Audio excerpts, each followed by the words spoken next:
Hey there. Before we begin, you should be in a position that is comfortable to you, and you can let us know in the comments where in the world you are and what is the current time for you. In the grand soap opera of history, few characters rival King Henry VIII for sheer tabloid-worthy antics. The man had a personal life so messy that even the Kardashians would probably tell him to tone it down. Let's dive straight in. Henry's marital status? Well, think of a carousel, but instead of horses, it's wives, 6 in total. And those weren't just casual weddings. They came with all the drama, intrigue, and of course, expense you could expect from a king who changed England forever, all in his quest for a male heir. Now, Henry wasn't just any monarch, he was the original influencer of his time. His decisions didn't just change his marital status, they rebranded the entire religious landscape of England. The year was 1533, and Henry was fed up with being hitched to Catherine of Aragon. She was his first wife, but after 24 years of marriage and one surviving daughter, Henry was itching for a change. His eyes were set on Anne Boleyn, a woman with charm and wit, and not coincidentally, the potential to provide a male heir. The only hitch? The Pope was not about to rubber stamp a divorce just because Henry was tired of Catherine. Into the English Reformation, a seismic shift that would shake the very foundations of the kingdom. Henry, not one to take no for an answer, decided to break away from the Roman Catholic Church, a move akin to storming out of a party but taking half the guests with you. Thus, the Church of England was born, and Henry was its head. This wasn't just a religious overhaul, it was a political masterstroke, granting him the power to annul his marriage to Catherine and wed Anne Boleyn in 1533. But let's not gloss over the cost. This wasn't a budget-friendly breakup.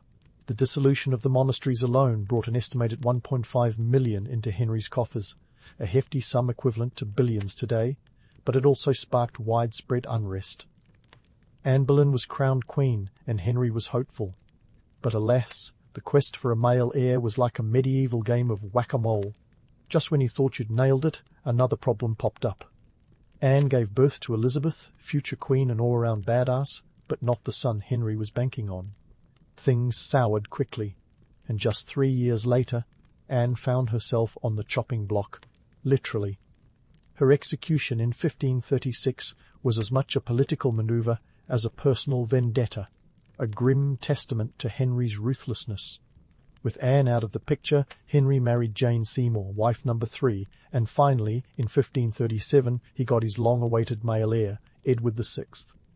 But the triumph was short-lived. Jane died just days after childbirth, and Henry was back on the matrimonial market. It's worth noting that all these nuptials and divorces weren't just emotionally taxing, they were financially draining.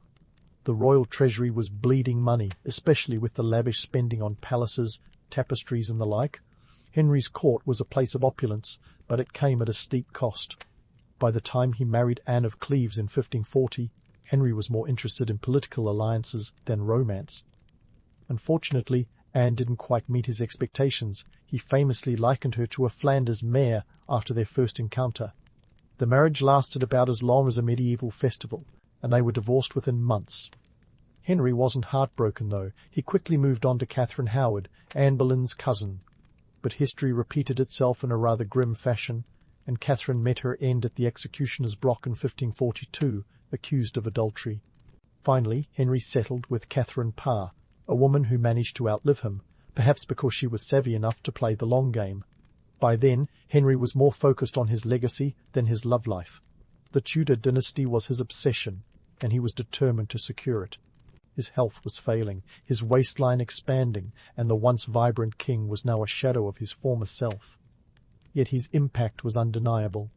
His personal indulgences and political decisions reshaped England, ushering in an era of religious transformation and setting the stage for future monarchs. In the end, Henry VIII was a king whose desires and decisions transcended personal whim, leaving a legacy as complex as his marital history. His reign was a roller coaster of ambition, excess, and monumental change, driven by the singular goal of securing his dynasty. It was a costly journey, in every sense, but one that reshaped a nation and left an indelible mark on history. While Henry VIII was busy rewriting the matrimonial and religious rules of England, Another English monarch, King John, was making a mess of things in a way that would end up reshaping governance itself. Now, if Henry was the rock star with his decadent and turbulent love life, think of John as the cautionary tale for kings who thought ruling was a game of Monopoly, except the board was the entire kingdom and John was no seasoned player. Let's kick things off with some context. John reigned from 1192 to 1260, and let's just say his tenure wasn't exactly a golden era. His nickname, Lackland, says it all. He was the youngest son of Henry II and Eleanor of Aquitaine, and his inheritance was, well, lacking. Despite the less-than-regal moniker, John still found himself on the throne, largely due to the untimely demise of his brother, King Richard I, better known as Richard the Lionheart. Richard was the medieval equivalent of a celebrity warrior, while John was, well, the sibling who showed up at family gatherings and made everyone wonder how they were related.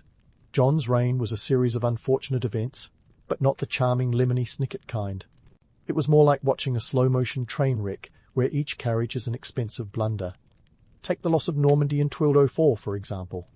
John managed to lose this crucial territory to the French king Philip II after a series of military missteps that would make even the most forgiving historian wince. Remember, Normandy wasn't just any old region, it was the jewel in the Plantagenet crown. Yet, under John's watchful eye, it slipped away, and with it went a hefty chunk of royal revenue. Speaking of revenue, John's financial strategy was akin to that of a teenager with a credit card and no concept of interest rates. To fund his increasingly desperate attempts to reclaim lost territories, John squeezed his subjects with taxes that would make even the IRS blush. He was a trendsetter in the worst ways, introducing the scutage, a tax levied on knights who preferred to pay their way out of military service. Not exactly a morale booster for the nobility, who were not pleased with paying to not be part of John's ill-fated campaigns. But if you think John's fiscal policies were his only blunders, think again. His personal life was a Shakespearean tragedy with a dash of soap opera. He was known for his debaucherous lifestyle, which included allegedly seducing the wives and daughters of his barons. Such antics didn't exactly endear him to the nobility, who were already chafing under his oppressive taxes. It's as if John was running a masterclass in how not to win friends or influence people. The culmination of John's reign, however, was not just a series of military and fiscal disasters, but a political revolution. His repeated clashes with the nobility eventually led to the drafting of the Magna Carta in 1215. Now, the Magna Carta wasn't some grand visionary document. It was more like a medieval cease-and-desist letter from the barons who had had enough of John's nonsense. It was a practical solution to an impractical king, a list of 63 clauses designed to curb the excesses of a monarch who treated the kingdom like his personal piggy bank. Among the Magna Carta's demands were the protection of church rights, protection for the barons from illegal imprisonment, and limitations on feudal payments to the crown. It was less about high-minded ideals and more about the barons saying, "Enough is enough, John.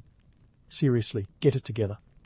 Yet, despite its immediate purpose, the Magna Carta became a symbol of liberty and justice, influencing the development of constitutional governance in the centuries to follow. In a twist of historical irony, John's failures laid the groundwork for a more balanced form of governance, even if that was the last thing on his mind as he fought to maintain his grip on power. His reign was an unintentional lesson in the importance of checks and balances, showing how a king's overreach can lead to a push for greater accountability and fairness. So, while John might not have been the hero England needed, his reign was a turning point that set the stage for a new political narrative. As the dust settled on John's tumultuous reign, England was left with a legacy far more enduring than any of his fleeting victories or losses. The Magna Carta became a beacon of hope for those advocating for the rule of law over the rule of one. It was a reminder that even the most disastrous reigns can have a silver lining, albeit one forged through strife and conflict. King John might not have been the monarch England deserved or wanted, but his reign was an essential chapter in the story of governance. It's a testament to the fact that sometimes it's the blunders rather than the triumphs that pave the way for progress. In the grand narrative of history, John was less a hero and more a cautionary tale proof that even in failure there can be the seeds of monumental change. As we look back on his reign, we see a king who, despite his best efforts to squander royal resources, inadvertently set the stage for the evolution of constitutional governance. Now, that's a plot twist worthy of the ages. While King John's reign was a masterclass in royal mismanagement, across the Channel, France was dealing with its own monarchic melodrama. Enter King Philip IV, also known as Philip the Fair. Now, don't let the nickname fool you. His fairness wasn't about justice or benevolence, but rather a nod to his good looks. Think of him as the medieval poster boy for the dangers of judging a book by its cover. He reigned from 1285 to 1314, and while he might not have had Henry VIII's matrimonial merry-go-round or John's bungling baron baiting, Philip was a financial wizard with a nefarious knack for wealth acquisition and power plays. Philip's reign was like a medieval episode of The Real World, featuring the high-stakes drama of a king who would do whatever it took to fill his coffers. When Philip looked at the Knights Templar, he didn't see noble warriors on a holy mission, he saw a piggy bank with legs. The Templars, founded in 1119, were the medieval world's equivalent of a multinational corporation with castles, lands, and enough wealth to make even Scrooge McDuck do a double-take. They were the bankers of the Crusades, offering safekeeping for the treasures of the faithful who ventured to the Holy Land and returning them on demand. They essentially invented the traveller's cheque. However, by the early 1300s, the Templars' star was fading. The Crusades were losing their steam, and with them the original raison d'etre of the Templars. But unlike the Spice Girls after their 90s heyday, the Templars didn't just fade into obscurity. They became a juicy target for a king with deep debt and shallow moral scruples. Philip, who was up to his neck in IOUs thanks to his costly wars with England and Flanders, saw the Templars' fortune as his financial salvation. On Friday, October 13, 1307, a date that some say gave birth to the superstition of Friday the 13th, Philip made his move. In a coordinated operation that would make modern law enforcement proud, he ordered the arrest of every Templar in France. The charges? Heresy, blasphemy, and all sorts of other convenient fabrications. It was like accusing a duck of being too fond of water and about as credible. But in a world where the king's word was as good as gospel, evidence was merely an afterthought. The ensuing trial was a medieval kangaroo court, with torture as the main method of extracting confessions. And surprise, surprise, many Templars confessed to outrageous crimes, probably because it's hard to maintain innocence while being stretched on the rack. The Grand Master of the Templars, Jacques de Molay, initially confessed but later recanted, only to be burned at the stake for his trouble in 1314. Philip's actions effectively disbanded the Templars and absorbed their wealth into the crown's coffers. It was a financial coup that would make even the most ruthless corporate raider nod in approval. Philip's dismantling of the Templars wasn't just a cash grab. It reshaped the power dynamics of Europe. With the Templars out of the way, Philip could consolidate his influence without the pesky interference of a militarized religious order. This move underscored a broader shift away from the church-dominated power structures of previous centuries and towards more centralized, secular monarchies. It was a precursor to the modern state, where kings and queens would increasingly wield power independent of papal oversight. But while Philip's bank balance might have improved, his reputation took a hit. The Templars became the stuff of legends, their downfall cloaked in mystery and conspiracy theories that persist to this day. Some say they took their secrets and treasures to Scotland, where they waited for the right time to return. Others claimed their legacy lived on in secret societies like the Freemasons. In reality, the Templars' real treasure was less about gold and more about the financial systems they pioneered, systems that sowed the seeds for modern banking. Philip's reign, therefore, was a turning point in medieval history, demonstrating the growing power of monarchs willing to use financial and political machinations to achieve their ends.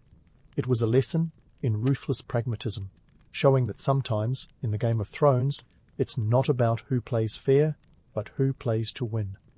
And Philip played to win, even if it meant rewriting the rules and reshuffling the players on Europe's chessboard. As we pivot to the next chapter, remember that Philip's quest for wealth and power set a precedent for future monarchs. His legacy was one of financial ingenuity, brutal efficiency, and a willingness to do whatever it took to maintain his dynasty's hold on power. While Philip IV might not have been the chivalric hero of romantic lore, his reign was a testament to the complexities of medieval politics, and the ever-shifting balance of power.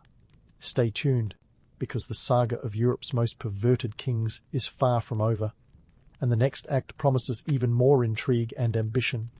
While Philip IV was busy rewriting the rulebook on monarchical power plays, France's future was being shaped by another monarch who would trade political cunning for personal indulgence, King Louis XIV. Picture this: France in the 18th century, a kingdom where the art of excess wasn't just a pastime but a lifestyle choice.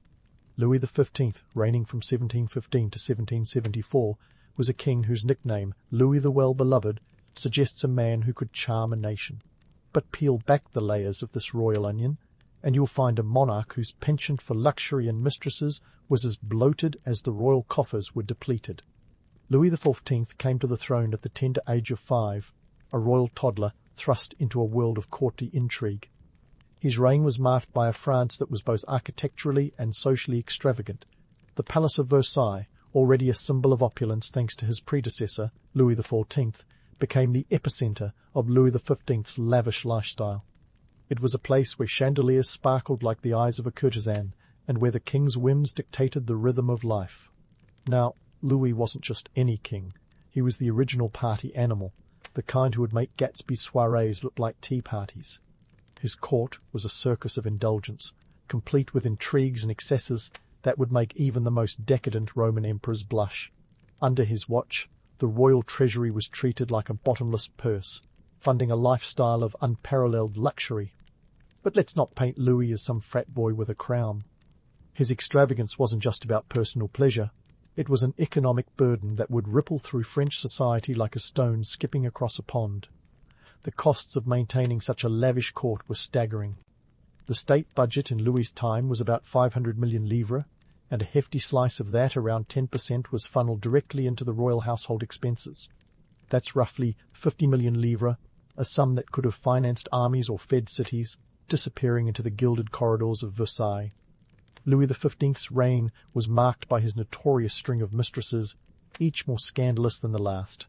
Madame de Pompadour, perhaps his most famous paramour, was more than just a pretty face. She was a shrewd political operator who wielded significant influence over the king. Her presence at court was a testament to the blurred lines between personal pleasure and political power. Pompadour's influence was so profound that she even dictated foreign policy decisions, a remarkable feat considering her primary qualification was winning the king's affection. The economic implications of Louis XV's personal indulgences were dire. As the king indulged in the trappings of power, the French economy staggered under the weight of debt and taxation. The tax system was a convoluted nightmare, with the burden disproportionately falling on the peasantry and middle classes. Meanwhile, the aristocracy and clergy, shielded by privilege, contributed little to the national purse.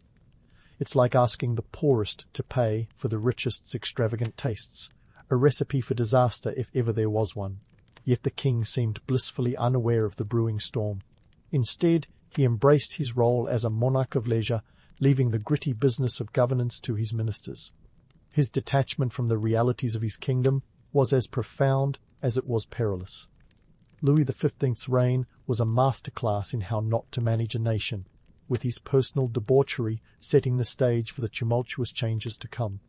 And boy, did those changes arrive with gusto! The seeds of the French Revolution were planted in the fertile soil of Louis XV's excesses. As the monarchy's reputation crumbled under the weight of its own indulgence, discontent simmered among the populace.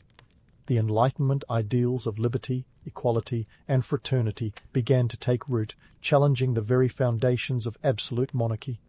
It was a classic case of the butterfly effect. Louis XV's fluttering about Versailles, igniting a storm of revolutionary fervour that would change France forever. Now, let's not pretend that the revolution was a direct consequence of Louis XV's personal life alone, but his reign undeniably contributed to the conditions that made revolution not just possible, but inevitable. The social contract between the monarchy and the people was fraying, and the king's inability to address the economic and social grievances of his subjects only accelerated the decline. Louis XV's legacy is one of missed opportunities and squandered potential. He was a king who could have steered France towards stability, but chose instead to indulge in the fleeting pleasures of the court. His reign is a reminder that even the most beloved monarchs can fall from grace when they lose sight of the responsibilities that come with power. As we draw this chapter to a close, remember that Louis XV's story is far from over. His life of luxury and excess laid the groundwork for the seismic shifts that would soon engulf France. Stay tuned, because the tale of Louis XV is a cautionary saga of royal indulgence, political negligence, and the relentless march towards revolution. The stage is set, the players are in place, and the curtain is about to rise on one of history's most dramatic acts. So, as Louis XIV's reign teetered on the precipice of change, we find ourselves pondering the legacy of these kings whose personal vices and political decisions have left indelible marks on history. It's a bit like looking at a Jackson Pollock painting. You see chaos at first glance, but step back and there's a pattern, a meaning, a story. These monarchs, with their scandalous lives and questionable decisions, weren't just the medieval world's version of reality TV stars. They were architects of their times, whether they intended to be or not. Take King Henry VIII, for instance, whose matrimonial antics reshaped not just his personal life, but the entire religious landscape of England. By severing ties with the Catholic Church, he didn't just set up a new religious order, he set the stage for centuries of conflict and transformation. The Church of England wasn't just a spiritual schism, it was a political earthquake with aftershocks that would reverberate across Europe. Talk about a breakup with benefits, and not the kind you swipe for on Tinder. Then there's King John, whose reign was a masterclass in how not to win friends or influence people. His bungling led to the Magna Carta, a document that was less a declaration of rights and more a desperate plea for sanity from barons fed up with his antics. Yet, despite its origins as a medieval cease and desist, the Magna Carta became a cornerstone for modern democracy. John's failures inadvertently sowed the seeds for a system where power would gradually be held in check. It's as if his reign was a historical public service announcement warning against the dangers of unchecked authority. And who could forget Philip IV of France? His dismantling of the Knights Templar wasn't just a cash grab, it was a strategic move that highlighted the shift from religious to secular power. By seizing their wealth, Philip didn't just fill his coffers. He redefined the power dynamics of Europe, paving the way for the centralized monarchies that would dominate the continent. He might not have been a knight in shining armor, but his actions foreshadowed the modern state's eventual dominance over religious institutions. Yet it's Louis IV whose actions perhaps best embody the seductive allure and perilous pitfalls of the royal lifestyle. His reign was a cautionary tale of excess, a reminder that even the most adored kings can fall from grace when they lose touch with reality. His opulent court may have been the envy of Europe, but it was also a gilded cage, isolating him from the very people he was meant to rule. And as the French Revolution loomed on the horizon, Louis's legacy was clear, a kingdom on the brink of upheaval, ready to dismantle the old order and forge a new path. These kings, with their larger-than-life personas and often misguided decisions, serve as a testament to the complex dance of personal vice and political consequence. Their lives were riddled with scandal, yet their actions reverberated through history, shaping the world we know today. It's a potent reminder that behind every royal scandal lies a deeper narrative, one that continues to captivate us because it speaks to the timeless human condition, a mix of ambition, folly, and the relentless pursuit of power. But why are we so fascinated by these flawed monarchs? Perhaps it's because they embody the ultimate what-if scenarios of history. What if Henry had been content with his first marriage? What if John had been a more competent ruler? What if Philip had chosen diplomacy over duplicity? And what if Louis XIV had heeded the warning signs of revolution? These questions tantalize us because they remind us of our own potential to shape the future, for better or worse. In dissecting their reigns, we uncover the delicate balance between personal desires and political realities. These kings were not just figures of their time, they were harbingers of change, their decisions influencing the trajectory of nations. Their stories are a blend of romance and reality, legend and truth, a narrative rich with lessons for those willing to look beyond the surface. So, as we close this chapter on history's most perverted kings, let's carry forward the knowledge that even the most scandalous reigns can yield lasting impacts. Their lives serve as a mirror reflecting both the follies and triumphs of human nature. In the end, These kings remind us that the line between personal vice and political consequence is razor thin, and it's often the very flaws that make them fascinating that also make them influential. And there you have it, a journey through the annals of history where larger-than-life figures left footprints that we still follow today. As you drift off to sleep, ponder the tantalizing possibility that even the most notorious monarchs can teach us something about resilience, adaptation, and the ceaseless march of progress. Because if there's one thing history loves, it's a comeback story, and who knows, maybe the next chapter is just waiting to be written. Your eyelids flutter open to the sound of the wind brushing against the side of the yurt, a structure that's both your home and your shield against the relentless steppe climate. Welcome to the 13th century, where you're not just starting another day, but continuing a saga of survival under the vast Mongolian sky.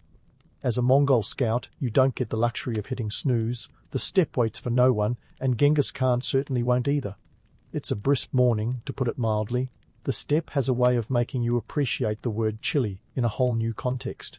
We're talking temperatures that can drop to 30 degrees Celsius in the winter. Your yurt, made of felt and wood, is your first line of defense against the elements. It's portable, durable, and surprisingly cozy proof that necessity is the mother of invention. The yurt is not just a home, it's your command center, storage unit, and sometimes, if you're lucky, a place to dream of a warmer climate. But let's not get too romantic about this nomadic life. Those Instagram-filtered visions of carefree wandering across endless grasslands? Yeah, not so much. The reality is more rugged survival than pastoral idle. Your morning routine is about as glamorous as a root canal, but infinitely more vital. First up is tending to the horses, your most prized possessions and your lifeline.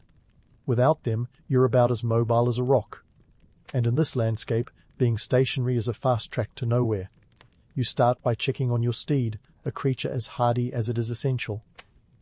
These Mongol horses aren't your average ponies. They're short, stocky, and tougher than week-old jerky. They can cover incredible distances, up to 100 miles in a day if need be, and survive on the scant forage of the steppe. In the grand scheme of Mongol logistics, they're both your sports car and your cargo van. Feed them, brush them, whisper a few sweet nothings in their ears. They deserve it. Now, about those distances. The steppe is vast, like mind-bendingly vast. We're talking a region that stretches over 5,000 miles from the Danube River in Europe to the Pacific Ocean. As a scout, you're the eyes and ears of the Mongol military machine, tasked with reconnoitering these endless expanses. Your job is to gather intelligence, map terrain, and report back on enemy movements. It's a game of high-stakes hide-and-seek, with a lot more riding on it than just bragging rights. The weather is another wild card in this high-stakes game. The steppe climate is not for the faint-hearted, swinging wildly from scorching summers to bone-chilling winters. You learn to read the skies like a book, predicting weather patterns that could mean the difference between a successful mission and a miserable retreat. It's harsh, sure, but it's also a great conversation starter at yurt gatherings. Remember that time we got caught in a blizzard and lost half our herd? But enough about the weather. Let's talk logistics. You don't just saddle up and ride off into the sunrise. Supplies are crucial, and you'll need to pack enough food to keep you going. Dried meat, fermented mare's milk, and hard cheese are the staples of your diet delicacies that are as nutritious as they are, let's say, an acquired taste. There's no room for culinary snobbery when your next meal could be days away. And while we're myth-busting, let's tackle the notion of the Mongol scout as some lone wolf figure galloping solo across the grasslands. The truth is, you're part of a larger, highly organized system. The Mongol military was a well-oiled machine, and scouts played a pivotal role in its operations. The information you gather feeds into a complex network of communication that allows Genghis Khan and his generals to make strategic decisions that change the course of history. No pressure, right? Now, let's pause to appreciate the bigger picture. The Mongol Empire didn't just happen. It was built on the backs of people like you scouts, soldiers, and settlers who navigated this challenging landscape with skill and tenacity. It's easy to romanticize the past, but the reality was a grueling, relentless grind. Every day was a battle against the elements, the terrain, and sometimes even your own fatigue. But through it all, there was a sense of purpose, a belief that you were part of something bigger than yourself. As you finish your morning routine and saddle up, you take one last look at the horizon. The day ahead is uncertain, as always, but it's filled with potential. Whether it's scouting a new route, gathering crucial intelligence, or simply surviving another day, you're ready to face whatever the steppe throws at you. Because in the end, that's the essence of being a Mongol scout: resilience, adaptability, and an unyielding determination to keep moving forward. As you kick your horse into a steady trot, the vast expanse of the steppe unfurls before you like a never-ending carpet of possibilities and pitfalls. Welcome to the midday hustle of a Mongol scout. The sun is now your compass, and the horizon your map. But don't let the romanticism of boundless freedom fool you. This is the geopolitical chessboard of 13th century Asia, and you're one of its most crucial pawns. It's a world where the stakes are as high as the mountains, and the games are played with brutal efficiency. Let's cut to the chase. The Mongol Empire didn't expand by accident. Genghis Khan, or Chinggis, if you want to impress your history buff friends, was a strategic genius, not just a warrior with a penchant for horseback archery. His empire stretched from the Pacific Ocean to the heart of Europe, covering roughly 9 million square miles at its peak. That's about 16% of the Earth's total land area. Not exactly a backyard BBQ, is it? So, how do you conquer such a colossal swath of land? Enter the Scouts. You and your comrades are the Empire's eyes and ears, the advanced team that makes or breaks campaigns. Think of it as reconnaissance on steroids. Your job isn't just to spot enemy troops, but to assess terrain, analyze potential supply routes, and, here's the kicker, gather intelligence on local economies. Because, as it turns out, war isn't just about who has the most swords, it's about who controls the most resources. Ah, the economy. A word that makes some people snooze faster than a lullaby, but holds the keys to understanding Mongol success. The Mongols were not just galloping hordes of destruction, they were masterful economists. Trade routes like the Silk Road were veins of wealth, and Genghis knew it. Conquering these routes wasn't just about expanding territory, it was about controlling commerce. And when you control commerce, you can demand tribute. Imagine being the toll booth operator for the most lucrative highway in the world. Chak-ching! But let's not sugarcoat it. The tribute system was less gentle nudge and more offer, you can't refuse. Cities that fell under Mongol sway paid in goods, gold, and sometimes soldiers. Imagine a massive pyramid scheme. But instead of selling cosmetics, you're dealing in silk and spices. This tribute wasn't just a bonus, it was essential for sustaining the Mongol war machine. Without it, Genghis's grand plans would collapse faster than a yurt in a windstorm. Here's where you, the scout, come in. You need to know which towns are ripe for tribute and which might resist. You gather this intel by talking to traders, observing local markets, and sometimes, yes, through a little creative coercion. The Mongols had a knack for psychological warfare, and scouts were the ones who often set the stage. You might spread word of Mongol invincibility, or embellish tales of cities that resisted and were, shall we say, re-educated. Speaking of invincibility, let's address the myth of the unstoppable horde. Yes, Mongol armies were formidable, but they weren't invincible. They thrived on speed, strategy, and the element of surprise. Their tactics were more akin to modern guerrilla warfare than traditional sieges. A Mongol army could appear, strike, and vanish before an enemy even knew what hit them. It's like the medieval version of a pop-up shop, but with more arrows and less artisanal cheese. However, the idea that the Mongols were an unthinking storm of warriors. Pure fiction. They adapted. They learned. They used technology from the cultures they conquered, from Chinese siege engines to Persian engineers. The Mongol army was a melting pot of skills and innovations. Think Silicon Valley, but with more swords. As the sun climbs higher, you continue your journey, reflecting on the enormity of the empire and your role in it. You're part of a massive, interconnected network that spans continents. Every piece of information you gather feeds into the larger machine, allowing Genghis Khan to make calculated moves rather than reckless charges. It's like a game of chess, but with real lives and real stakes. So, as you ride across the vast steppe, remember that you're more than just a cog in a machine. You're a living link in a chain that stretches across time and space, connecting the past to the present. The Mongol Empire wasn't just built on the backs of warriors, but on the intelligence of scouts who understood the land, the economy, and the complex web of human motivations. The day is only halfway through, and the journey continues. You've got miles to cover, intelligence to gather, and perhaps a few myths to debunk along the way. Because in this grand tapestry of history, every thread counts, and yours might just be the one that holds the whole thing together. So, keep writing, keep observing, and above all, keep questioning. After all, history is written by the victors, but it's shaped by those who dare to see beyond the myths. And so, as you gallop along the endless expanse of the Mongolian steppe, let's dive into the nitty-gritty of what puts the scout in Mongol Scout. Forget the Hollywood vision of a lone ranger riding off into the sunset with nothing but bravado and a killer soundtrack.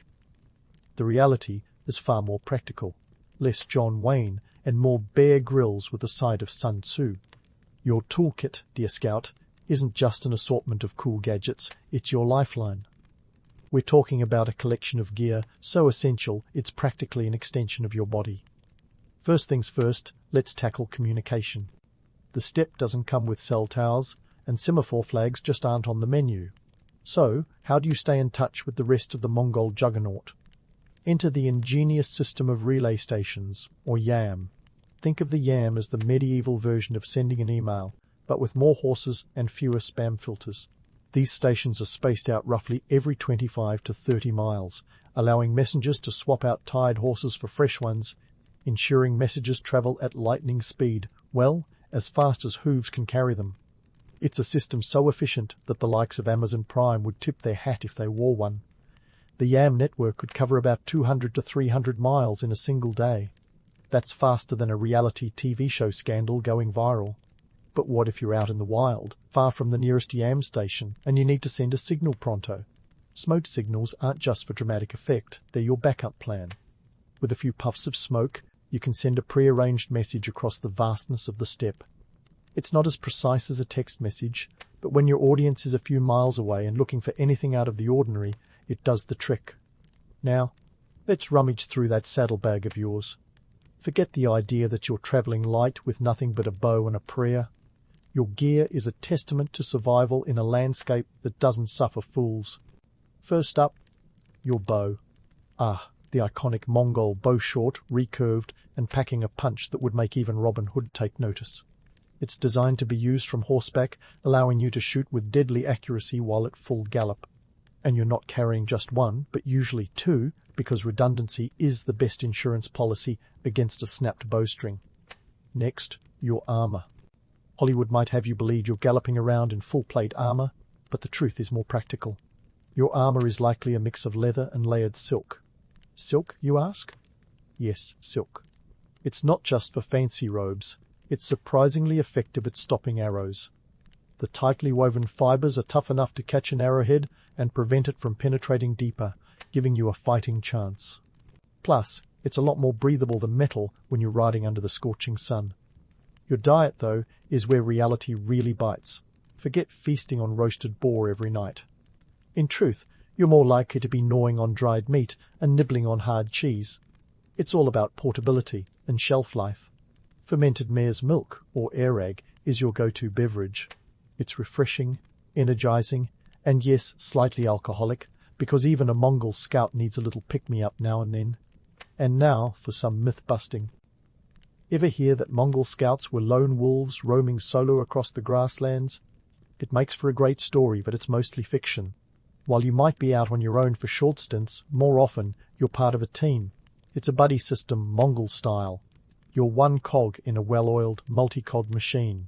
The information you gather isn't just for your own use.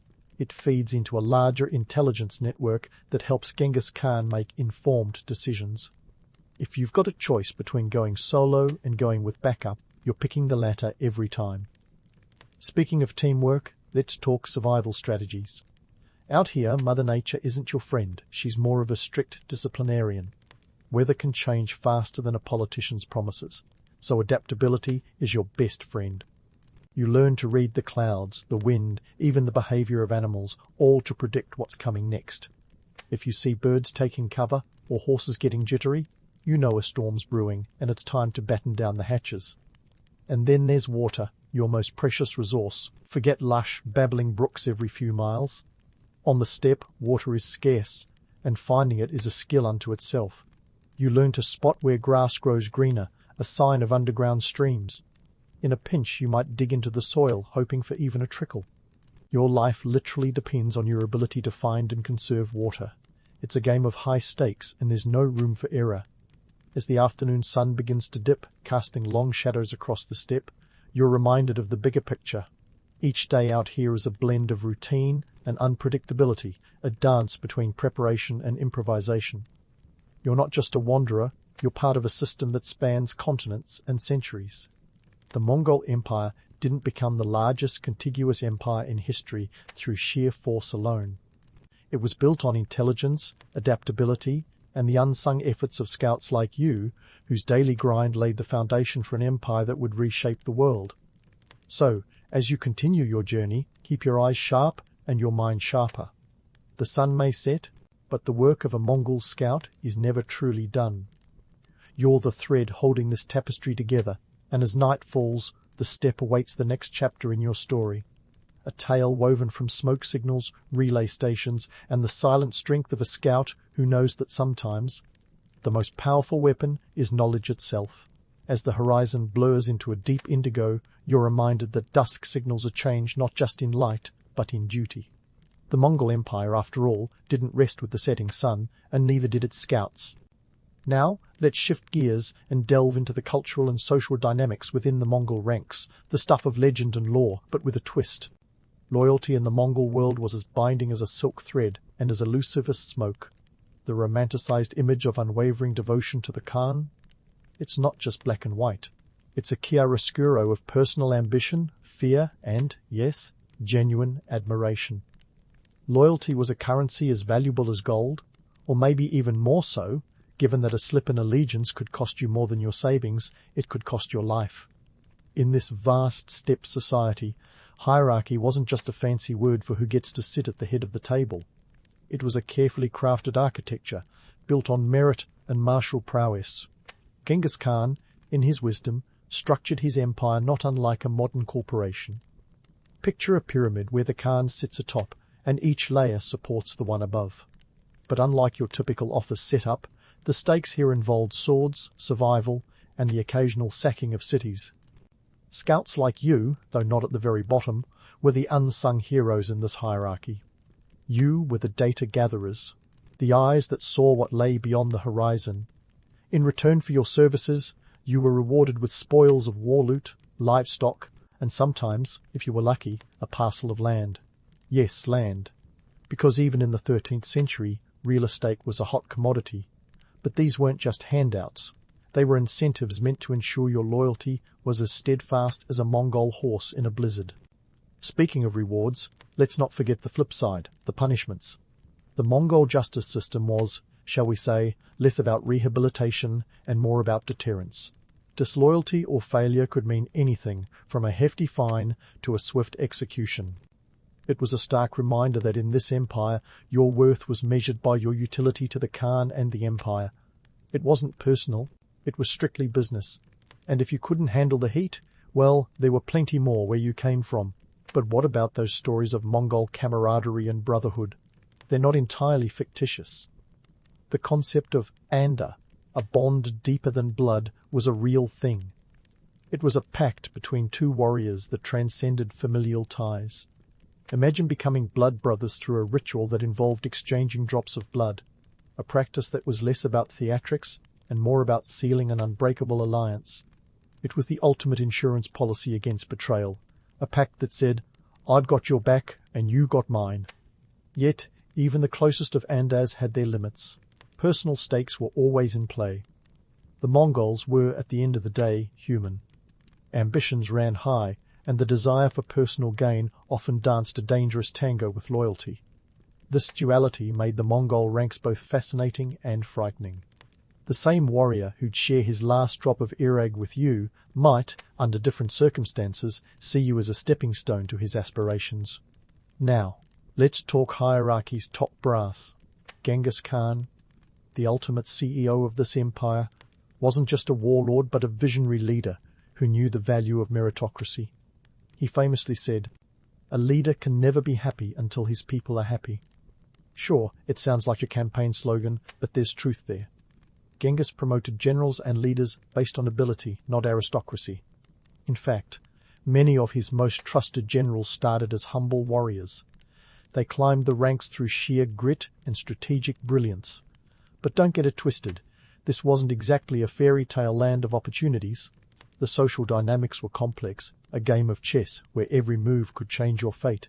You needed skill, yes, but also a keen sense of timing and an eye for alliances. It's no surprise that court intrigue and political maneuvering were as much a part of Mongol life as the bow and arrow. As night falls, the campfires flicker to life, casting shadows that dance along the sides of yurts. This is a time for reflection, for recounting tales of valor and cautionary yarns of those who dared too much. It's a chance to reconnect with fellow scouts, to share intelligence, and perhaps engage in a bit of friendly rivalry about who spotted the most distant caravan or who deciphered the most complex of enemy signals. Amidst these gatherings, you'd find the heart of Mongol culture, a blend of storytelling, tradition, and a keen sense of humor.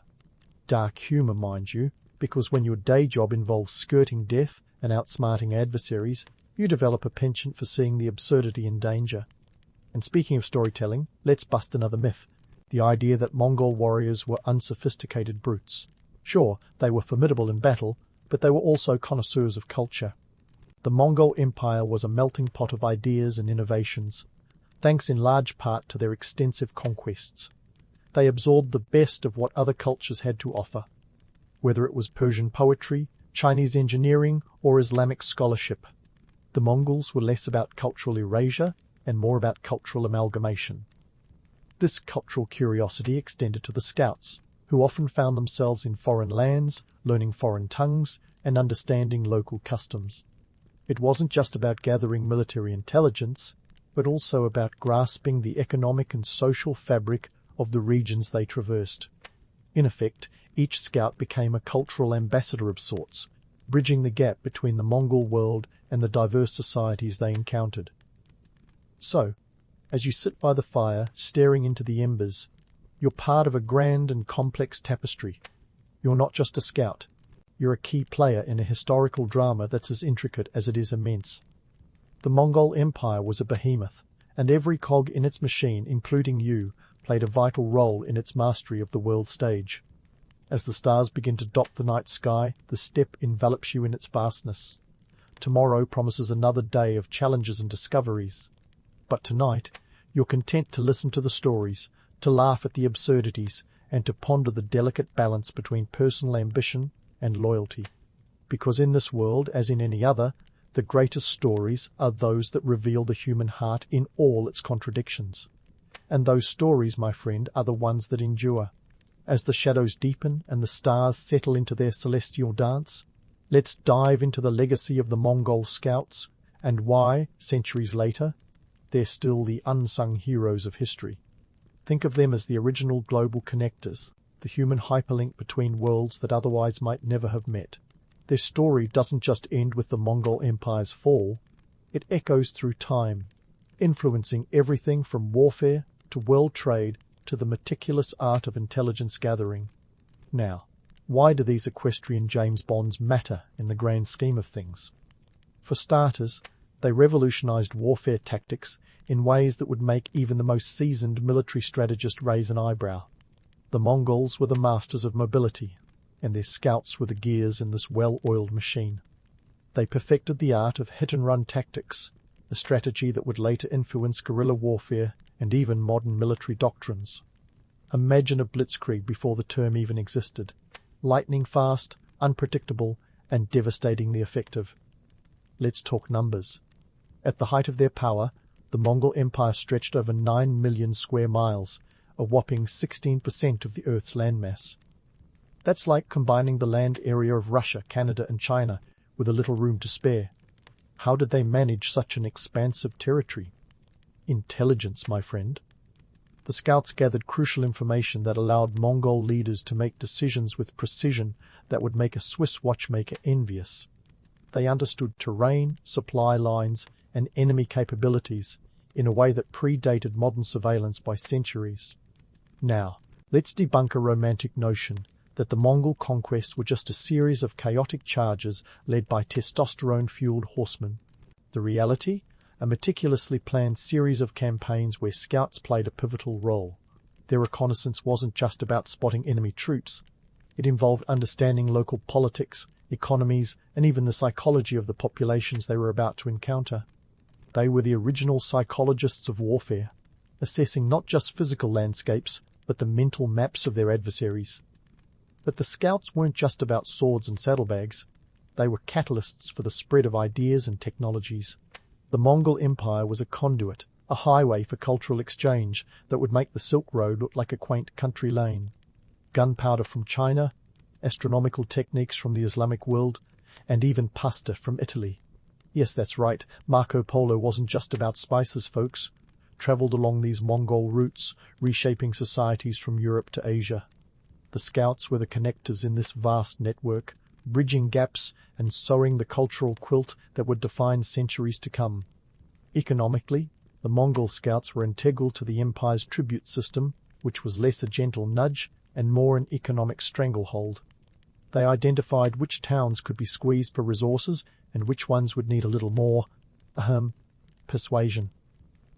This system didn't just fill Mongol coffers, it laid the groundwork for a trade network that would stretch across continents. The Mongols didn't just conquer territories, they controlled commerce, and in doing so, they set the stage for global trade systems that we see echoes of even today. And while we're on the subject of lasting influence, let's not overlook intelligence gathering. Forget your image of the lone spy with a trench coat and a fedora. The Mongol scouts were the real deal. They laid the groundwork for modern espionage by creating a network of informants and agents long before there were secret service agencies or spy satellites. Think of them as the original CIA, only with more horses and less paperwork. Their methods of information gathering, through observation, interrogation, and a fair bit of cunning, would set the stage for intelligence work for centuries. The legacy of the Mongol scouts isn't just confined to the annals of history, it's alive and kicking in today's world. The concept of scouts gathering local intelligence and relaying it back to a central command is as relevant today as it was in the 13th century. Whether it's military reconnaissance or corporate espionage, the foundational principles remain strikingly similar. It's a testament to the enduring nature of their contributions long after the Mongol Empire crumbled into the dust of history. So, as you sit by the fire, with the night wrapping around you like a familiar cloak, consider this. The story of the Mongol scouts is one of resilience and adaptability, of human ingenuity, and the relentless pursuit of knowledge. They were more than just warriors on horseback. They were the architects of a world where information was power, and where the ability to adapt could mean the difference between survival and oblivion. And while the Mongol Empire may have faded, its lessons endure. In a world that's often fixated on the grandiose and the glamorous, the story of the Mongol scouts reminds us that the most profound changes often start with a whisper, a hoofbeat, and a keen eye on the horizon. They were the unseen threads that wove a tapestry connecting continents and cultures, a legacy that continues to shape our world in ways we often overlook. As you drift into sleep, let the stories of these scouts accompany you. They're a reminder that history isn't just about dates and battles, it's about the people who navigated the complexities of their world with courage and cunning. And perhaps, as you dream, you'll see a little bit of their legacy reflected in your own life. The curiosity to explore, the wisdom to adapt, and the courage to forge ahead into the unknown. In the early 1900s, America was a cauldron of chaos and opportunity, and into this bubbling stew of ambition waded a man who, frankly, had no business fitting into any mold, Theodore Roosevelt. Here's a guy who, as a child, had asthma so severe he probably spent more time wheezing than breathing. But hey, if life gives you lemons, you ride a horse up a steep hill and make lemonade, right? That's the Roosevelt way, anyway. Roosevelt was born in 1858, a time when the United States was gearing up for the Civil War, and New York City was a bustling hub of immigrants and industry. Fast forward to the early 20th century, and the political landscape was anything but a smooth ride. Think of it as a wild roller coaster, with Wall Street fat cats gripping the safety bar for dear life, while progressives screamed for reform from the back seats. And who better to navigate this thrill ride than a man who boxed at Harvard and once gave a speech with a bullet lodged in his chest? Spoiler alert, that man is TR himself. Theodore's rise to the presidency was as accidental as they come. Imagine being the vice president, a job so boring that one contemporary, John Nance Garner, once described it as not worth a bucket of warm spit. Then, suddenly, you're the leader of the free world because President McKinley decided to take a bullet for the team. Literally, he was assassinated in 1901. So here we have Roosevelt, a man who loved bear hunting and boxing, suddenly thrust into the White House. Now, Roosevelt wasn't just about rough rides and rugged adventures. He actually had a vision. A square deal, he called it. Picture this, a three-sided plan that aimed to tackle corporate monopolies, protect consumers, and conserve natural resources. It's as if he looked at the mess of industrial America and decided it was high time someone brought order to the chaos. Wall Street tycoons like J.P. Morgan probably felt like they were in an episode of Survivor, trying to outwit, outplay, and outlast Roosevelt's reforms. Roosevelt's childhood was a bit of a paradox. On one hand, he was the sickly kid with asthma, struggling to breathe. On the other, he was determined to live life at full throttle. His father, Theodore Roosevelt Sr., was a wealthy New York philanthropist who instilled in him the belief that wealth came with the responsibility to do good, transforming himself from a frail child into a robust adult through what he called the strenuous life. It's a concept that would later define his presidency and make him a poster child for the phrase mind over matter. But let's not gloss over the reality. Little Theodore took this to heart. Roosevelt's square deal wasn't just about taming the untamed, it was also about showing the American people that the government could serve them, not just the industrial barons. In 1902, he took on the Northern Securities Company, a massive railroad trust that controlled several railroads across the country. Roosevelt believed that trusts like these were squeezing the life out of competition and, by extension, the American economy. It was a David and Goliath scenario, only this time David had a mustache and a penchant for big game hunting. The result? The company was dissolved, marking a significant victory for Roosevelt and setting a precedent for future antitrust actions. Roosevelt also had a soft spot for nature. Picture him in his element, standing amidst the towering redwoods or gazing over the Grand Canyon. Under his presidency, the U.S. saw the creation of 5 national parks, 18 national monuments, and 150 national forests. It's like he looked at America's sprawling landscape and thought, let's keep it wild, folks. This was more than just a love for the outdoors. It was a strategic move to ensure that future generations had access to the natural beauty he cherished. But in the political arena, not everyone shared his enthusiasm for reform. Many in Congress saw his policies as a direct threat to their interests. In one particularly absurd moment, a senator reportedly told Roosevelt that he had the backbone of a chocolate eclair. TR, never one to back down from a challenge or a witty retort, took this as a badge of honor. He wasn't just reforming politics, he was redefining it. Roosevelt's legacy is a tapestry of contradictions and achievements. He was a man who could blend toughness with tenderness, who could see the vast potential in a nation and its people while also acknowledging their faults. His presidency laid the groundwork for the modern regulatory state, but it also set a precedent for the executive power that some would later argue went too far. Yet, through it all, Roosevelt remained the embodiment of vigor and determination, a larger-than-life figure who, despite his asthma, probably never took a moment to catch his breath. But if you thought Roosevelt was just a rough-and-tumble outdoorsman who happened to land the presidency, think again. The man had a brain for strategy that would make even a chess grandmaster nod in approval. Enter Roosevelt's trust-busting crusade, a campaign that would forever cement his place in history as the man who took on the Goliaths of industry with nothing more than the Sherman Antitrust Act and a whole lot of chutzpah. First up on his hit list was the Northern Securities Company, a behemoth of a railroad trust that had its tentacles stretching across the United States like some sort of industrial octopus. The company was formed in 1901 by none other than J.P. Morgan and James J. Hill, the titans of finance and railroading.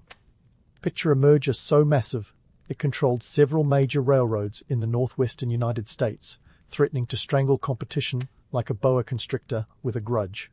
Roosevelt saw this conglomerate as the epitome of everything wrong with unchecked corporate power, and he was itching to make an example of them, armed with the Sherman Antitrust Act of 1890. A piece of legislation that was gathering dust in the legal toolbox until TR decided to wield it like a sledgehammer. Roosevelt and his administration filed a lawsuit against Northern Securities in 1902. The case, formally titled Northern Securities Co. v. United States, was a legal slugfest that captured the nation's attention like a heavyweight boxing match where the underdog was actually the federal government. The stakes? Nothing less than the future of American capitalism. Now, the Sherman Antitrust Act was no silver bullet. It was about as clearly worded as a teenager's text message, which is to say, not very.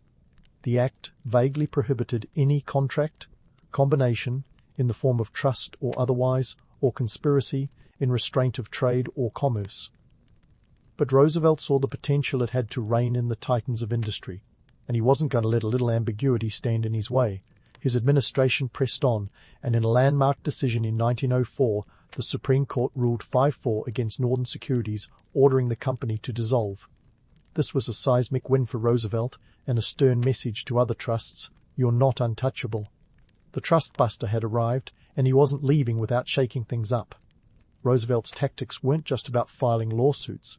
He had a flair for the theatrical that would make even the most seasoned showman blush. He'd often speak of busting trusts as if they were piñatas, ready to be smashed open with a stick, spilling their ill-gotten gains for all to see. It was this kind of colourful rhetoric that made him a darling of the press and a terror to the monopolists. He didn't just want to break up the trusts, he wanted to do it with style. But let's not romanticize this too much. Roosevelt's trust-busting wasn't purely altruistic. There was a hefty dose of political savvy in his every move. By taking on the big trusts, he positioned himself as a champion of the common man, a leader who wasn't afraid to go toe-to-toe with the nation's wealthiest and most powerful. It was a shrewd calculation, aligning himself with the growing progressive movement and distancing himself from the era's political machines that had a penchant for corruption and backroom deals. This strategy paid dividends. Roosevelt's actions helped to reshape the public perception of the presidency itself, from a largely reactive office to one of proactive leadership. He understood that to truly bring about change, you had to shake the very foundations of the status quo, even if it meant ruffling a few feathers along the way. By 1904, his trust-busting crusade had not only captured the public imagination, but it also secured him a full term in the White House after winning the election with over 56% of the popular vote. Roosevelt, it seemed, was just getting started. Now, before we paint TR as a one-man army against corporate greed, it's worth noting that he wasn't anti-business. Far from it. Roosevelt believed in capitalism. He just didn't want it to resemble a game of Monopoly where one player owned Boardwalk, Park Place, and everything else worth having. His ultimate goal was fairness, a level playing field where competition could thrive and consumers weren't left holding the short end of the stick. Yet, in the grand tapestry of history, Roosevelt's trust-busting was both a triumph and a cautionary tale. He may have been a trailblazer, but the path he carved was a double-edged sword. It set a precedent for government intervention in the economy, a move that would be debated for decades to come, sometimes lauded as necessary regulation, and at other times derided as overreach. But at its core, Roosevelt's crusade was about balance, a concept that remains as relevant today as it was over a century ago. He wanted to ensure that the American dream didn't turn into a nightmare of monopolistic domination. In the end, Roosevelt's trust-busting wasn't just a personal victory, it was a fundamental shift in the American economic landscape. It was about proving that the government wasn't just a passive spectator in the drama of capitalism.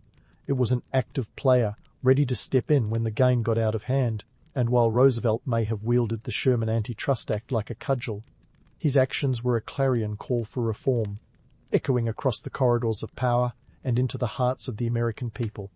The trust-buster had left his mark, and the ripples of his actions would be felt long after the dust had settled. But of course, Roosevelt's story doesn't end here. Our Rough Rider didn't hang up his spurs after a single victory. He had more battles to fight, more reforms to champion, and more piñatas to bust. The stage was set for the next chapter in his presidency, and as always, he was ready to charge forward with the relentless vigor of a man who had nothing to lose and everything to prove. Stay tuned, because this ride is far from over. But if you thought Roosevelt was going to rest on his laurels after shaking up the corporate world, you must not know Teddy all that well. On the contrary, the man seemed to have a perpetual itch for reform, and the next scratch came in the form of the 1902 coal strike. Now, if you're picturing miners with soot-covered faces and shovels in hand, you're not wrong. The strike, which began in May 1902, involved 107,000 anthracite coal miners in Pennsylvania demanding better wages, shorter work days, and recognition of their union, the United Mine Workers of America. This wasn't just a local spat, it was a national crisis, because back then coal was the lifeblood of America, providing heat to homes and power to industries. Without it, the country was like a steam engine, without steam going nowhere fast. Enter Roosevelt, who was probably as surprised as anyone to find himself in the middle of this industrial showdown. Up until that point, it was almost unheard of for a sitting president to meddle in labor disputes. Such matters were usually left to the employers and their employees to duke it out, often with the help of a few well-paid strikebreakers and a little muscle from local law enforcement. But this was no ordinary disagreement. As the strike dragged on into the fall, with no resolution in sight, the fear of a coal shortage loomed larger than life, especially with winter just around the corner. Imagine the chaos, cities coming to a standstill, factories closing, and homes freezing. The economic stakes were sky-high, and the pressure on Roosevelt was mounting faster than the snow in January. Teddy, never one to shy away from a challenge, decided to do the unthinkable. He invited representatives from both sides to the White House in October 1902 for a little chat. It was a historic move. Roosevelt became the first president to personally intervene in a labor dispute, setting a precedent for federal involvement in labor relations.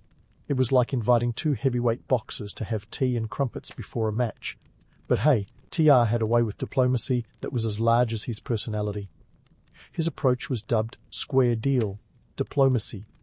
Not the same as his broader square deal policies, but equally as balanced. He wanted a fair outcome for both parties, without taking sides. In the words of Roosevelt, he aimed to give a square deal to every man, great or small, rich or poor, and let's not forget the humor in this bear-sized diplomacy. Picture Roosevelt with his unmistakable moustache and pince-nez glasses, sitting across from the coal barons, men who probably hadn't dealt with a challenge they couldn't buy out. On the other side of the table sat the union leaders, tough and determined, but well aware of the odds stacked against them. Roosevelt, with his booming voice and larger-than-life presence, was the unlikely ringmaster in this circus of egos, a spectacle that was both absurd and groundbreaking. The meeting itself was a mixed bag of progress and theatrics.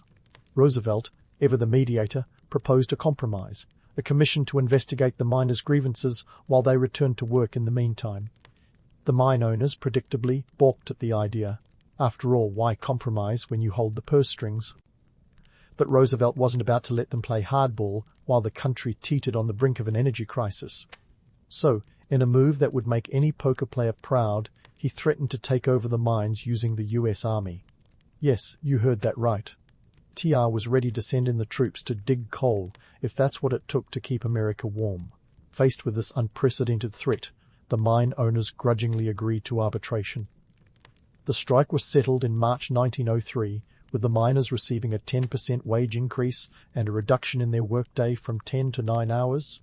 Not exactly a clean sweep for the miners, but a significant step forward nonetheless. Roosevelt had pulled off the diplomatic equivalent of herding cats, and in doing so reshaped the role of the federal government in labor relations. This wasn't just about coal, or even labor disputes. It was about redefining the social contract between the government and its citizens. For the first time, the federal government stepped in, not as a neutral bystander, but as an active mediator committed to ensuring fairness. It was a seismic shift that would reverberate through future administrations, echoing in the New Deal policies of Franklin D. Roosevelt and beyond.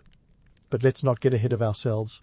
While the coal strike cemented Roosevelt's reputation as a progressive reformer, it also highlighted the complexities and contradictions inherent in his policies. On one hand, he championed the rights of workers and consumers. But on the other, he was no enemy of big business. Instead, TR sought a middle path. If not a perfect balance, then at least a functional one.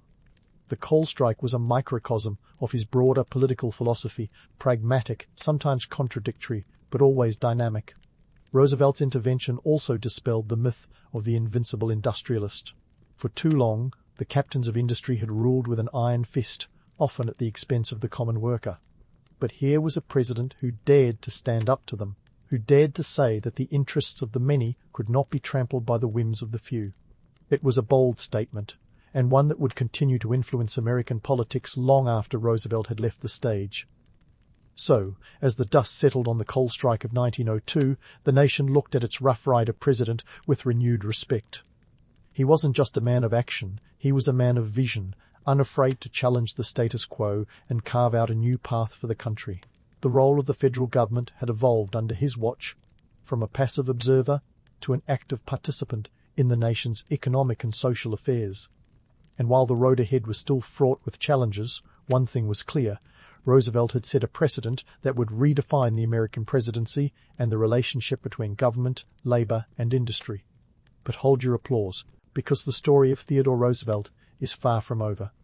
The coal strike was just one chapter in his tumultuous presidency, and there were more battles to be fought, more reforms to champion. As always, Roosevelt was ready to forge ahead, driven by the relentless vigor that defined his life and legacy. So stay tuned, dear listener, because this tale of bear-sized diplomacy and industrial reform is just heating up. And just when you thought Roosevelt couldn't juggle more plates like a circus performer high on adrenaline, he dived headfirst into one of his greatest passions, conservation. Now, here's a man who could spot a grizzly bear from a mile away, yet somehow see the forest for the trees, quite literally. Picture this: the early 20th century, an era when the American wilderness was more of an open-for-business sign than a natural wonderland. Logging, mining, and railroads carved up the landscape like a Thanksgiving turkey. Enter Roosevelt, a man who loved nature so much he wanted to preserve it while simultaneously hunting its inhabitants. Irony: thy name is Teddy. Roosevelt's conservation crusade was a bit like trying to teach a cat to fetch. Ambitious, a little contradictory, but ultimately rewarding. You see, TR was the kind of guy who'd hunt big game in the morning, only to spend the afternoon signing off on a new bird reserve. Under his administration, the United States saw the creation of 150 national forests, 5 national parks, and 51 bird reserves. Yeah, you heard right, 51. The man loved birds like hipsters love artisanal coffee. And this was no small feat. We're talking about 230 million acres of public lands protected for future generations, as if he was playing a colossal game of keep-away with industrialists. Now, let's bust some myths wide open. Was Roosevelt a card-carrying tree hugger? Well, yes and no. On one hand, he was genuinely passionate about preserving America's natural beauty. On the other, he was pragmatic enough to realize that some industrialization was necessary. It's like he was trying to bake a cake without breaking any eggs. He understood that the nation needed resources to fuel its booming economy, but he also believed in using those resources sustainably. Cue the creation of the United States Forest Service in 1905, led by Gifford Pinchot, a man whose name sounds like he should have been an extra in a Sherlock Holmes story. Pinchot and Roosevelt shared a vision of wise use, conservation, which meant harvesting resources without completely obliterating the landscape. Think of it as logging with a conscience. But here's the kicker. Roosevelt's conservation efforts were as much about politics as they were about preserving the environment. By championing conservation, he was also rallying progressive support and appealing to the urban middle class, who were just starting to appreciate the idea of weekend retreats to the great outdoors. Imagine the appeal. A president who could protect your favorite camping spot while simultaneously taking down the corporate fat cats. It was a 1-2 punch that resonated with a growing segment of the population, and Roosevelt knew it. Of course, not everyone was thrilled with TR's tree-hugging tendencies. Big business saw his policies as a direct threat to their bottom lines. To them, every tree was potential profit, every unmined acre a missed opportunity. Picture a logger looking at a national forest and seeing not a serene landscape, but dollar signs sprouting from every pine. Roosevelt, however, was undeterred. He wielded his executive power like a lumberjack's axe, cutting through red tape and opposition with a resolve that was as stubborn as it was effective. One of his most famous conservation achievements was the Antiquities Act of '96. This nifty piece of legislation gave the president the authority to designate national monuments without needing congressional approval. It was like giving a kid the keys to the candy store. Roosevelt went on a spree, declaring 18 national monuments during his presidency. The Grand Canyon? Yep, that was TR, who famously said, "Leave it as it is. You cannot improve on it. The ages have been at work on it, and man can only mar it." A poetic sentiment from a man who usually spoke in sentences as blunt as an axe handle. But let's not put on rose-colored glasses just yet. Roosevelt's conservation policies were far from perfect. They often ignored the rights and needs of indigenous peoples, whose ancestral lands were sometimes swept up in the government's fervour to protect nature. The creation of these parks and reserves often meant the displacement of Native American communities, a harsh reality that underscores the complexity of Roosevelt's legacy. It's a reminder that history is rarely black and white, but more often a muddled shade of grey. Yet, in the grand scheme of things, Roosevelt's conservation efforts were a crucial step toward recognizing the intrinsic value of nature. He wasn't just planting seeds for national parks. He was planting the idea that America's natural resources were treasures worth preserving. This shift in perspective would eventually lead to the modern environmental movement, a legacy that continues to shape policy debates to this day. So, was Roosevelt more of a tree hugger or a logger? The answer, as with most things Roosevelt, is both. He was a man of apparent contradictions, yet his actions laid the groundwork for a more balanced relationship between industry and nature. He understood that progress could coexist with preservation, that the future depended on finding harmony between the two. And if that meant shooting a buffalo one day and saving a forest the next, well, that was just part of TR's complex charm. But don't hang up your hiking boots just yet. The story of Roosevelt's environmental crusade is far from over. Our Rough Rider had plenty more trails to blaze and battles to fight. So stick around, because the journey through Roosevelt's wilderness is only beginning, and the next chapter promises even more twists and turns on this wild ride through history. Roosevelt's journey through history resembles his infamous charge up San Juan Hill, dynamic, audacious, and a bit chaotic. As his presidency wound down in 1909, the dust settled on a legacy as sprawling as the American landscape he so loved. But let's not kid ourselves. His legacy is as complex as the man himself, full of contradictions, triumphs, and a fair share of eyebrow-raising moments. Let's start with the notion of Roosevelt as the people's president. He certainly wore the title with flair, often seen as the champion of the common folk, a political superhero sans cape, but with an impressive mustache. His reforms aimed to level the playing field between the average Joe and the corporate juggernauts. The square deal? More than just a catchy slogan, it was a genuine attempt to ensure that the average American had a shot at prosperity in a rapidly industrializing world. Yet, behind this populist veneer lay a man who hobnobbed with the elite, dined with the titans of industry, and wielded power like a maestro conducting a symphony.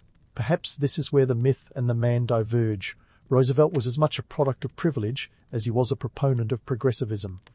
Now, let's tackle the romanticized myth of Teddy as the ultimate reformer. While he did break up some trusts and make life a bit tougher for the monopoly men, he wasn't exactly the relentless anti-capitalist crusader some might imagine. He was no Karl Marx, nor did he want to be. TR saw himself more as a referee in the great game of capitalism, blowing the whistle when the rulebook was tossed aside, but never questioning the game itself. He believed in a capitalist system that played fair, not one that was dismantled. It's like he was refereeing a rough-and-tumble rugby match while keeping an eye on the scoreboard to ensure everyone had a fighting chance, but not necessarily the same chance. Roosevelt's personal eccentricities also added a unique flavor to his presidency. He was a man who, let's face it, could have stepped straight out of a Mark Twain novel, full of larger-than-life ambitions and a penchant for the theatrical. Whether it was boxing in the White House or embarking on epic hunting expeditions, TR's life was a whirlwind of activity that often blurred the lines between personal passion and political duty. His adventurous spirit resonated with an America on the cusp of modernity. It made him relatable, even when his policies were anything but. Yet, These eccentricities sometimes overshadowed his political acumen. He was both a statesman and a showman, a blend that endeared him to the public and baffled his opponents. The long-term impact of his reforms is as layered as a good lasagna. On one hand, his antitrust actions laid the groundwork for future regulatory measures, establishing the precedent that the government could and should intervene when corporate power threatened the public good. This was a seismic shift from the laissez-faire policies that had previously dominated American economic thought. On the other hand, his conservation efforts sparked a national dialogue on environmental preservation, sowing the seeds for the modern environmental movement. His vision of sustainable resource management was ahead of its time, a testament to his ability to see the forest for the trees, both literally and metaphorically. However, the ripple effects of his presidency weren't all rainbows and unicorns. Roosevelt's expansion of executive power set a precedent that would be both praised and criticized in the years to come. He was a president who believed in wielding authority decisively, a trait that future occupants of the Oval Office would interpret in varied and sometimes unsettling ways. His interventions in labor disputes and trust-busting were seen as necessary by some, but as overreach by others, sparking debates about the limits of presidential power that continue to this day. Roosevelt's legacy also offers a cautionary tale about the romanticized view of leadership. While his charisma and dynamism were undeniable, they often masked the complexities and imperfections of his policies. The cult of personality that surrounded him was as much a product of his era as it was of his own making. It's a reminder that history, while often written in broad strokes, is lived in the nuanced details. In the end, Roosevelt's presidency was a tapestry of contradictions, a blend of progressive ideals and conservative instincts, of personal bravado and public duty. He was a man who could command a room with his presence yet retreat to the wilderness in search of solitude. His legacy, much like the man, defies easy categorization. It's a testament to the power of leadership infused with both vision and vigor, a reminder that even the most towering figures are, at their core, human. As we reflect on Roosevelt's legacy, it's clear that his impact was both immediate and enduring. He left behind a blueprint for balancing progress and preservation, a roadmap for navigating the complex interplay of power and policy. And while the man himself may have left the stage over a century ago, his influence continues to echo through the corridors of history, a reminder of the enduring power of a leader unafraid to take on the status quo.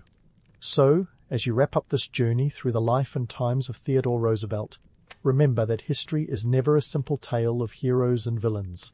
It's a rich tapestry of human ambition and fallibility, of ideals and realities, and Roosevelt, with all his quirks and contradictions, stands as a towering figure in that tapestry, both a product and a shaper of his time, a rough rider who, despite the odds, left an indelible mark on the American legacy.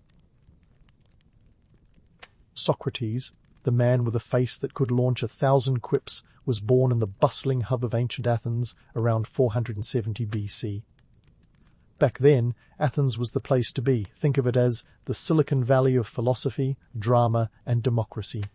It was a city teeming with thinkers who had more opinions than sandals, and Socrates fit right in, even if he wasn't exactly your typical philosopher. Now, Socrates wasn't born with a silver spoon in his mouth. His beginnings were about as humble as they come. His father, Sophroniscus, was a stonemason, a profession as grounded as you could get, pun intended. Imagine chiseling away at marble all day. It's no wonder Socrates had a rock-solid foundation in the practicalities of life. His mother, P3RVERTED, was a midwife, which gave Socrates some rather unique metaphors for his philosophical approach. He saw himself as a midwife of ideas, helping others give birth to their own thoughts. Talk about a labor of love. Now, here's the kicker, Socrates, for all his philosophical brilliance, wrote absolutely nothing down. Zilch. Nada. This guy was the original ghostwriter of his own life story. Instead, we know him through the works of his students, like the illustrious Plato and the slightly less illustrious Xenophon. It's like if you became famous because your friends wrote glowing Yelp reviews about you, while you never bothered to even tweet. In Athens, democracy was the name of the game, and it wasn't just a political system, it was a way of life. Citizens, at least those who weren't women, slaves, or foreigners, gathered in the agora to debate, vote, and occasionally throw shade at one another. This was the world Socrates was born into, a world where ideas were currency and rhetoric was the tool of choice. And boy, did Socrates know how to use that tool, wielding it like a philosophical Swiss army knife. The irony of Socrates' fame is almost too delicious.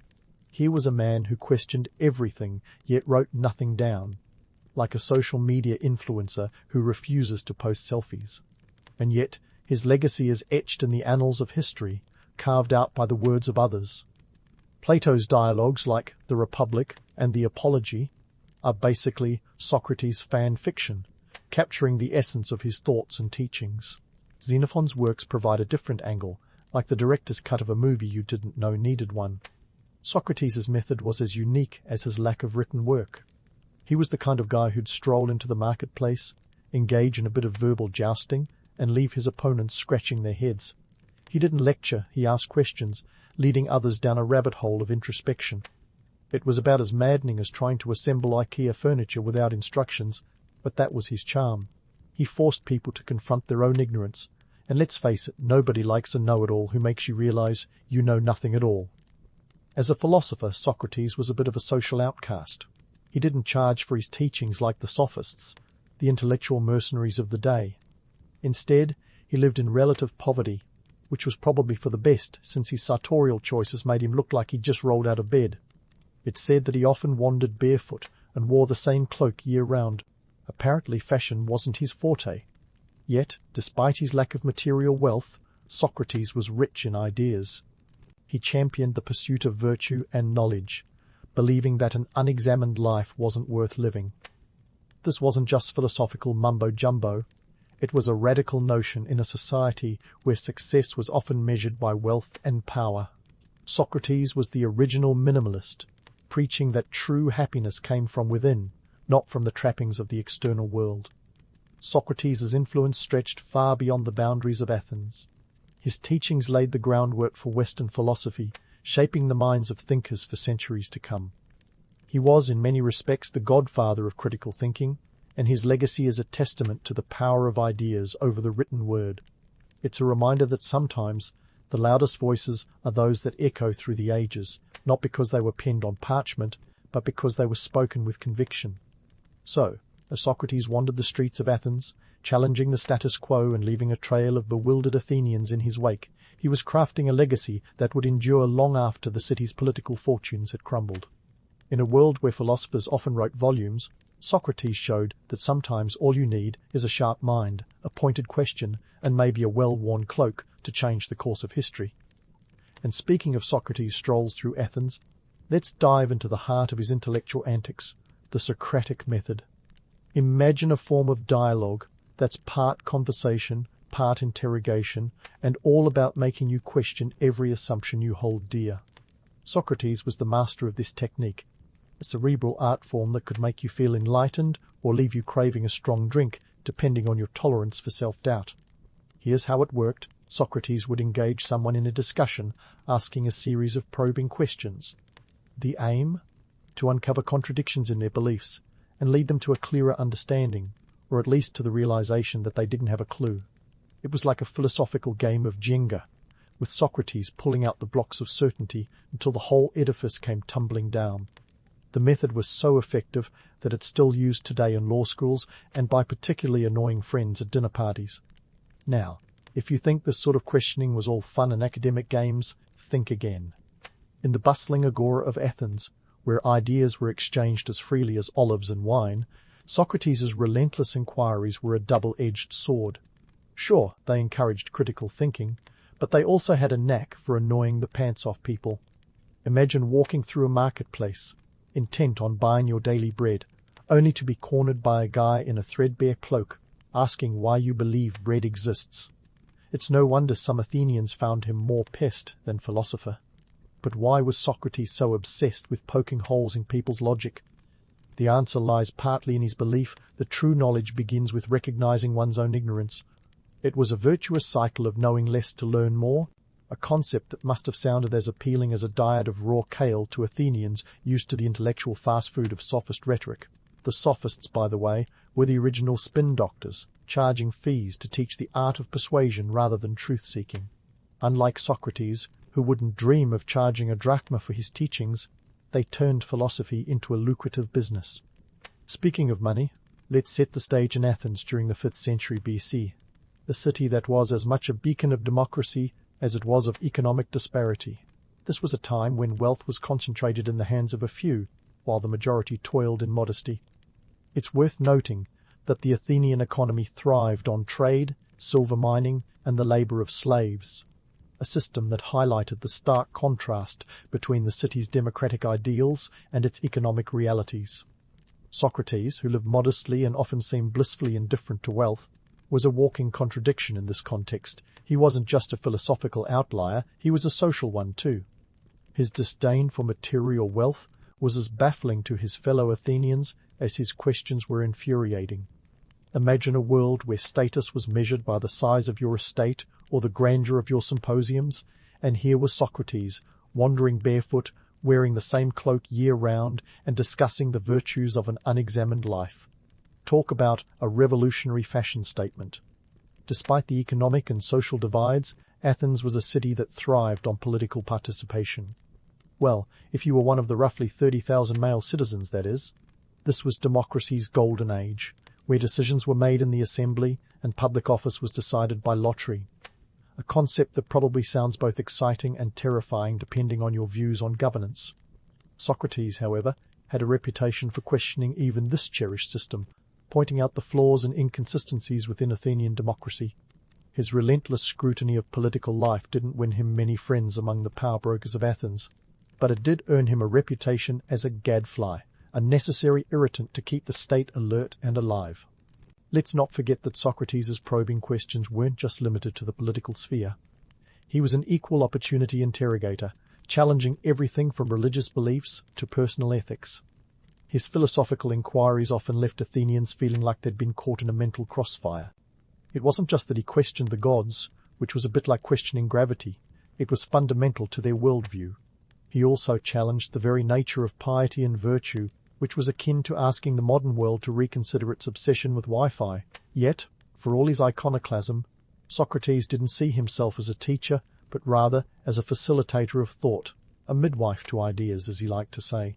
He believed that wisdom was inherent in everyone, and his role was merely to help others bring it to light. It's a romantic notion, isn't it? But here's the catch. In a society that prized social harmony and conformity, Socrates' insistence on individual intellectual autonomy was as disruptive as a cat at a dog show. So, what kept Socrates from being run out of town by an angry mob wielding amphorae and olives? Part of it was his undeniable charisma and the respect he commanded among some of Athens' most influential citizens. His dialogues often drew a crowd, and he counted among his followers many who would go on to leave their own mark on history, like Plato and Alcibiades.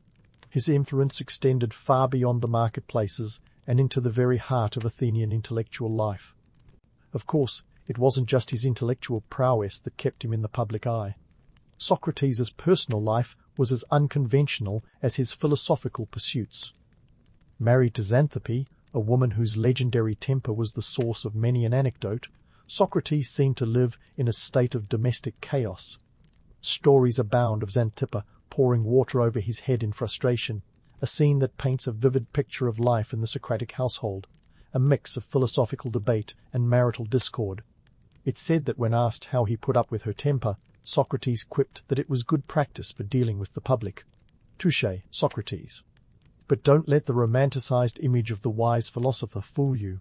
Socrates' approach to life was as much about survival as it was about philosophy. His lack of wealth meant he was often dependent on the generosity of others, engaging in the Athenian version of couch surfing. It's a testament to his social skills, or sheer audacity, that he could live this way without being shown the door. In the end, Socrates' legacy is a testament to the power of ideas and the enduring impact of critical inquiry. His method of questioning laid the groundwork for the philosophical traditions that followed, challenging us to think deeply and question the world around us. While his life was far from easy, his commitment to the pursuit of truth and virtue was unshakable. Just remember, in a city where ideas were the currency of the realm, Socrates was the ultimate disruptor, part philosopher, part provocateur, and entirely unforgettable. And as we draw the curtain on this chapter of Socratic exploration, keep in mind that his story is far from over. Socrates' legacy would soon face its greatest test as the political and social tensions of Athens reached a boiling point, setting the stage for one of the most famous trials in history. But that, my friends, is a tale for another time. As the political cauldron of Athens simmered, a storm was brewing that would pull Socrates out of the philosophical ether and into the gritty reality of war. Enter the Peloponnesian War, a 27-year epic of Athenian ambition clashing with Spartan discipline. Kicking off in 431 BC, this conflict was less about honor and more of a messy struggle for dominance over the Greek world. Cue the cinematic music. It's time for Socrates to swap his cloak for a hoplite shield. Now, if you're picturing Socrates as a warrior poet, striding into battle with existential quips flying like arrows, think again. While he might not have been the poster child for military might, he did serve the Athenian army. This wasn't just a voluntary adventure, it was a civic duty. Back then, if you were a male Athenian citizen, soldiering wasn't a choice, it was a necessity.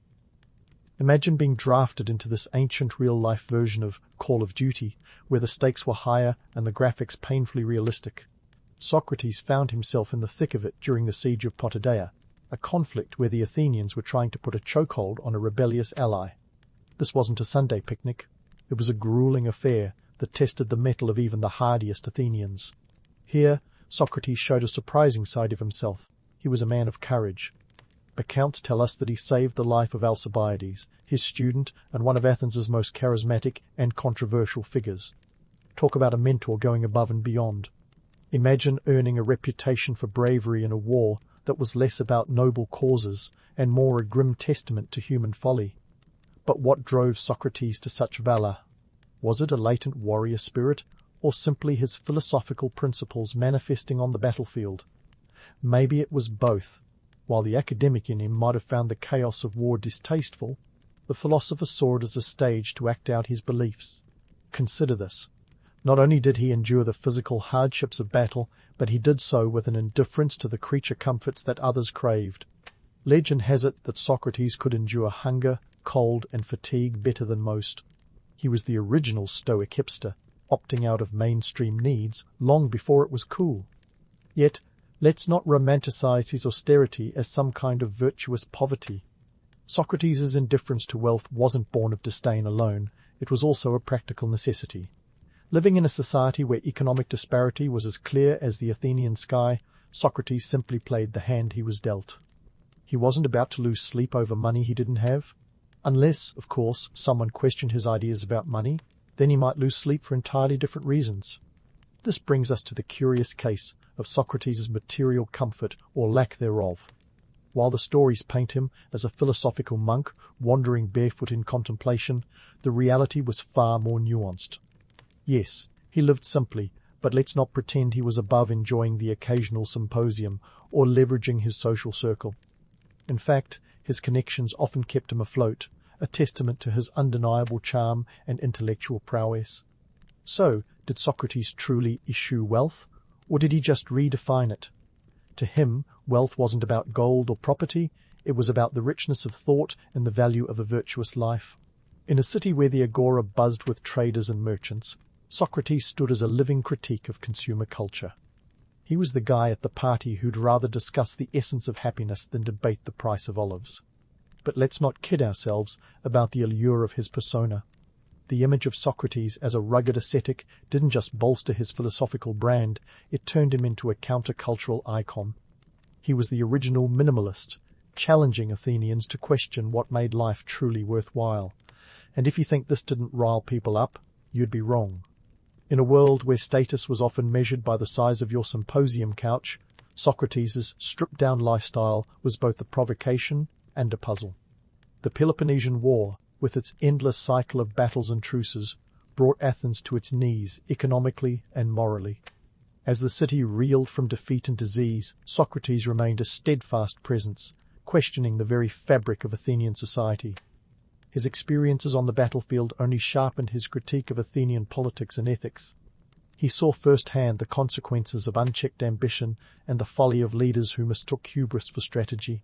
In the end, Socrates' time as a soldier didn't just add a new dimension to his life, it fortified his philosophical resolve. It was a crucible that tested his ideas against the harshest of realities. He emerged with a deeper understanding of human nature, a knowledge that would inform his later teachings and ultimately his trial. But that's a story for another day. For now, let's appreciate the complex tapestry of Socrates' life, where intellect met action and philosophy wasn't just a theory but a way of being. As Athens continued its tumultuous journey, Socrates remained a beacon of inquiry in a world that seemed increasingly mad. His legacy, like the man himself, was a blend of contradictions, a testament to the enduring power of ideas to challenge, provoke, and inspire. As Athens grappled with its own existential crisis, Socrates was about to face a very personal one. The year was 399 BC, and the stage was set for what would become one of history's most famous legal dramas. Socrates, the philosophical heavyweight with a penchant for asking pesky questions, found himself on trial. The charges? Corrupting the youth and impiety, essentially being a bad influence and dissing the gods. Talk about a rap sheet. Let's unpack this. The accusation of corrupting the youth was as ironic as it was serious. Socrates, who considered himself a midwife of ideas, had spent years encouraging young Athenians to think for themselves. To some, this was enlightening. To others, it was downright dangerous. Imagine a society where the status quo was as revered as Zeus himself, and here was Socrates, strolling into the agora, casually pulling the rug out from under everyone's feet. It's no wonder the powers that be were a bit miffed. Then there was the charge of impiety. In a city where religion was woven into the very fabric of society, questioning the gods was akin to asking if gravity was just a suggestion. Socrates, with his relentless scrutiny, had a knack for making the devout deeply uncomfortable.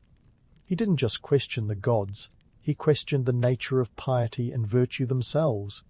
It was like telling a room full of Wi-Fi addicts that they didn't need the internet. Cue the collective gasp. But here's the kicker. These charges weren't just about philosophy. They were drenched in political undercurrents. Athens was a city licking its wounds from the Peloponnesian War, its pride battered and its democracy fractured. The city needed a scapegoat, and Socrates, with his reputation as a gadfly, was the perfect target. His association with controversial figures like Alcibiades didn't help matters either. It's like being caught in a political storm with the wrong Facebook friends, only with more togas and fewer cat memes. The trial wasn't just about Socrates. It was a reflection of Athens' own identity crisis. Here was a city that prided itself on its democratic ideals, yet it was about to put one of its most vocal critics on trial for doing what he did best, questioning everything. It was a classic case of shooting the messenger, or in this case, the gadfly. Socrates' trial was Athens' attempt to silence dissent and restore order, even if it meant sacrificing one of its greatest thinkers. Now, on to the main event, the trial itself. Picture this. A packed courtroom, the air thick with anticipation and the scent of olive oil. Socrates, far from being a wilting violet, mounted a defense that was as philosophical as it was defiant. His speech, later immortalized by Plato in Apology, was less about saving his skin and more about standing by his principles. He argued that he was a benefactor to the city, a necessary irritant that kept Athens from slipping into complacency. It was like telling a jury that they needed him as much as they needed a good cup of wine. The jury, numbering 501 citizens, wasn't exactly buying it. Socrates' unapologetic stance didn't win him any brownie points. Instead, it confirmed what many already suspected, that he was an unrepentant agitator. The verdict? Guilty. The sentence? Death by hemlock. It was a decision that would echo through history, turning Socrates into a martyr for free thought and intellectual integrity. But here's where it gets interesting. Was his death a noble sacrifice or a tragic miscalculation? Socrates had the chance to propose an alternative punishment, something less lethal than a hemlock cocktail. Yet, true to form, he suggested free meals for life, an audacious proposal that was both a nod to his own perceived value and a thumb in the eye of his accusers. It was the ancient equivalent of asking for a lifetime supply of pizza as your last wish.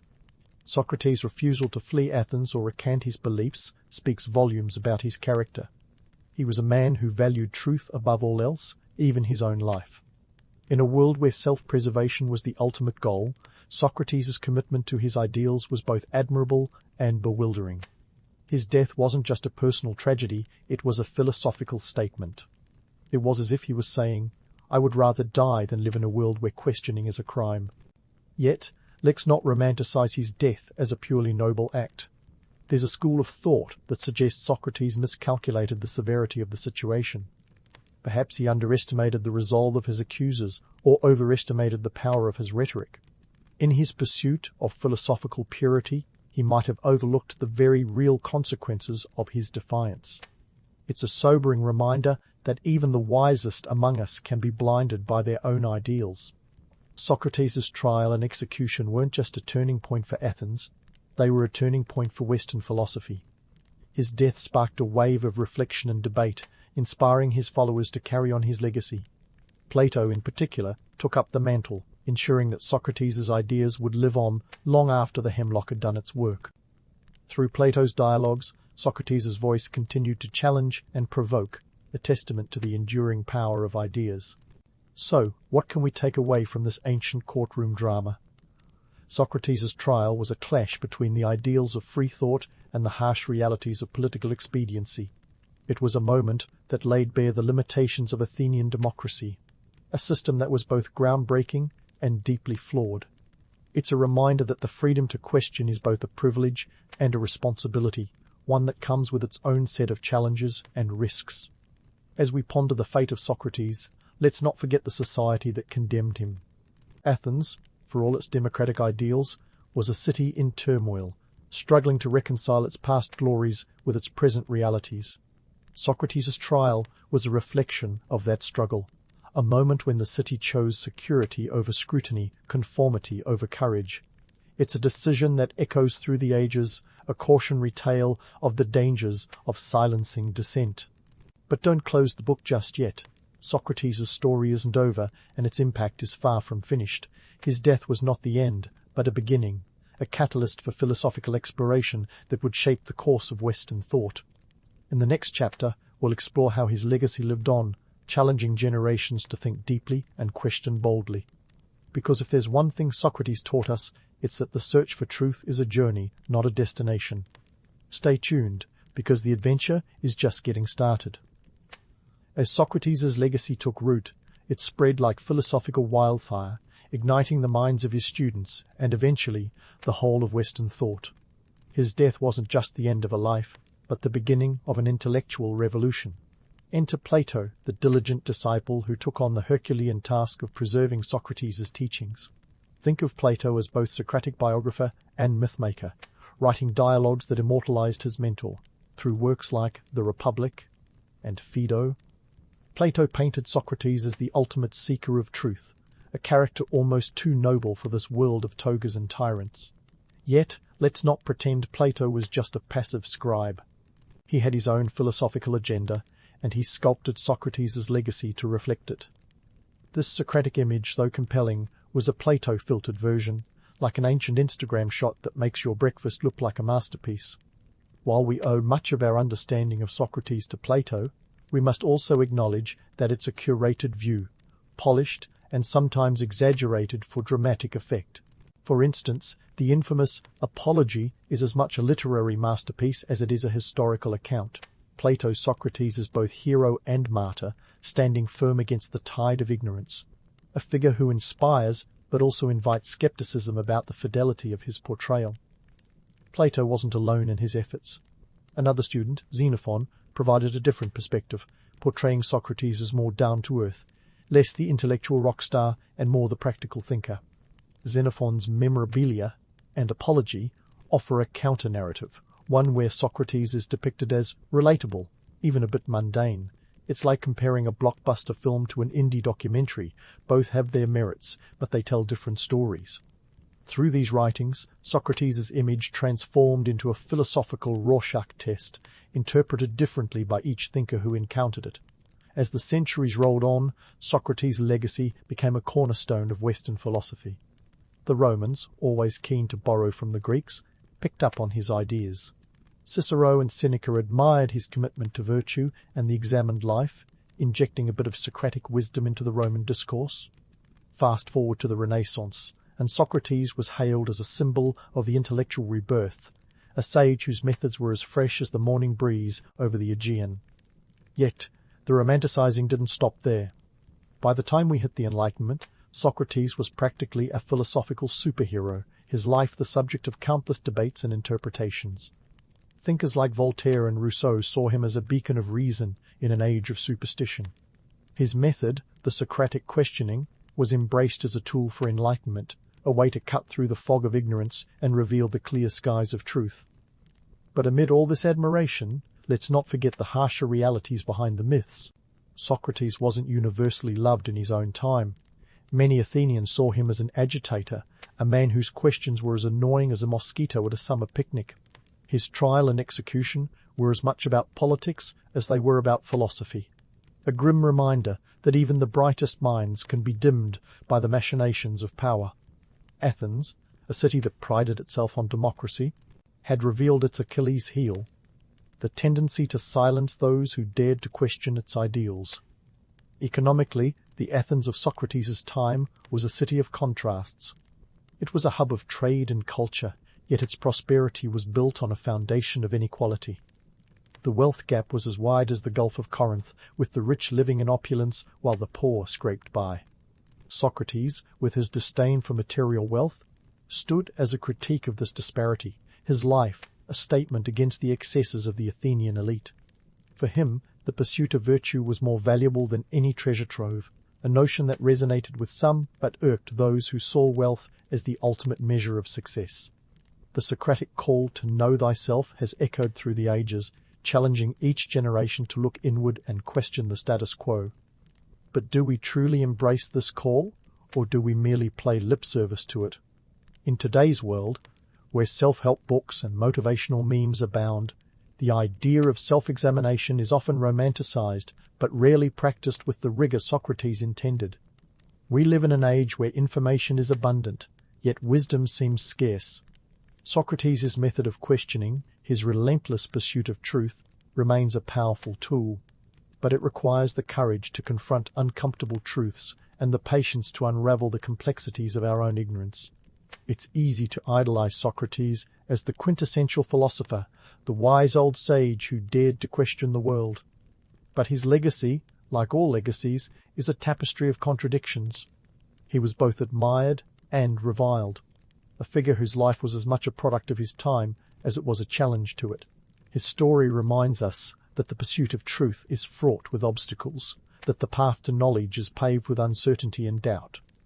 Yet, it's a journey worth taking, for in questioning the world and ourselves, we move closer to understanding. As we close the book on Socrates, let's carry forward the spirit of his inquiry. Let's embrace the Socratic method not just as a technique, but as a way of life, a commitment to questioning, to seeking, and above all, to knowing ourselves. In a world that often values certainty over curiosity, let's be the ones who dare to ask, who refuse to accept easy answers. Because if Socrates taught us anything, it's that the unexamined life isn't just not worth living, it's not living at all. In the dusty annals of Egypt's storied past, where the sun-drenched sands whisper tales of gods and grandeur, Hatshepsut emerges not like a demure footnote, but a headline-grabbing sensation. This was no ordinary pharaoh, she was a trailblazer, a woman who defied the gender norms of 1479 BCE with the finesse of a skilled diplomat and the audacity of a seasoned chess master. Born to Thutmose I and his queen Amoza, Hatshepsut was a royal through and through, but little did the ancient world know she was about to rewrite the rulebook. Let's start with the basics. Hatshepsut was the fifth pharaoh of the 18th dynasty of Egypt. That's right, not just a queen, a full-blown pharaoh. And in a world where titles mattered more than Instagram followers, that was a big deal. Her journey to power began like many good political thrillers, with a twist of fate and a power vacuum. Her father, Thutmose I, passed the throne to her half-brother Thutmose II, who was both her husband and a few years her junior, because, ancient royal family dynamics were like a soap opera on steroids. Thutmose II, bless his heart, wasn't exactly the picture of robust health, and his reign was about as energetic as a pharaoh with a perpetual cold. When he shuffled off his mortal coil after a decade, he left behind a young heir, Thutmose III, who was more toddler than ruler. So what's a savvy royal widow to do? Hatshepsut saw her opportunity and seized it with both hands and a firm grasp on the reins of power. Now, here's where things get juicy.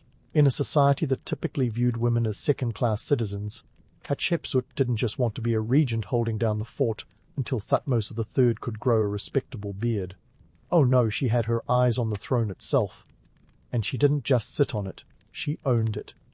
To cement her position, she pulled off a political masterstroke that would make Machiavelli nod in appreciation. She declared herself Pharaoh.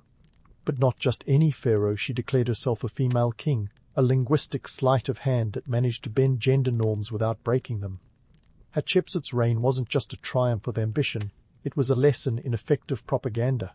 She understood the power of imagery long before modern spin doctors and influencers figured it out. One of her boldest moves was to adopt the full regalia of a male pharaoh, complete with the false beard and the traditional Nemes headdress. Yes, you heard that right.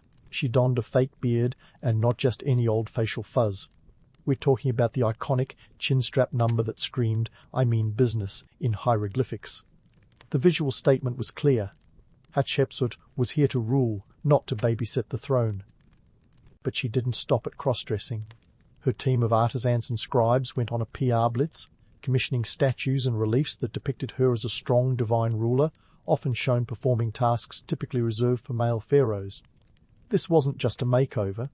It was a full-blown rebranding campaign that would make even the most seasoned marketing execs take notes. And while we're on the subject of myth-busting, let's tackle one of the romanticized narratives head-on.